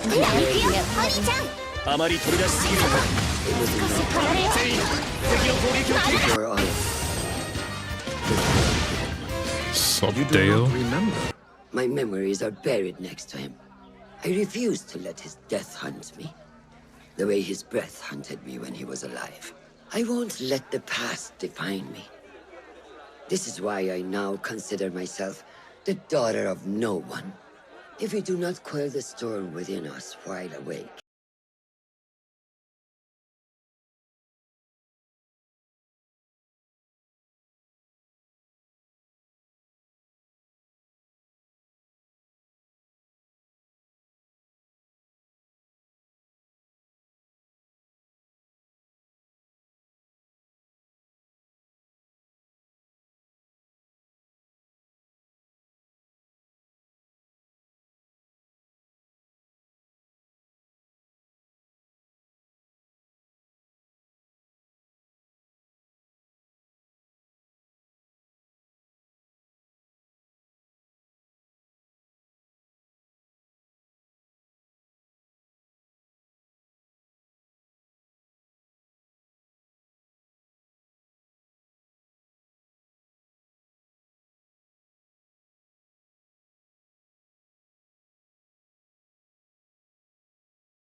Today we're returning to the peak of Pokemon Emerald ROM hacks, Elite Redux. I've covered the game already in 2023, but ever since then a couple of updates have dropped and the game is almost unrecognizable, as it's kind of like Pokemon Radical Red but on steroids. As Pokemon can now have 4 abilities, and speaking of abilities, there's a ton of custom ones that make proper changes to Pokemon that are normally not viable or make some of them absolutely broken. And it's not just 1 or 2, no, there's over 200 new custom abilities. Grinding is also not necessary in this game, as you can just put your Pokemon at the level cap whenever you want. You can also change their natures and add in all the EVs you need so you can build your perfect team. Completing the Pokédex is also very easy because every Pokeball has a 100% catch rate, so you can use any Pokemon you want, and you also auto-heal before every battle, so there's no running back to the Pokemon Center. A lot of the events in Pokemon Emerald have also been optimized, so you don't have to go to Sky Pillar to get Rayquaza, for example, so you can put all of your focus on the gameplay itself. There's about 1 million more quality of life things this game has introduced, but by far my favorite is the custom Fakemon.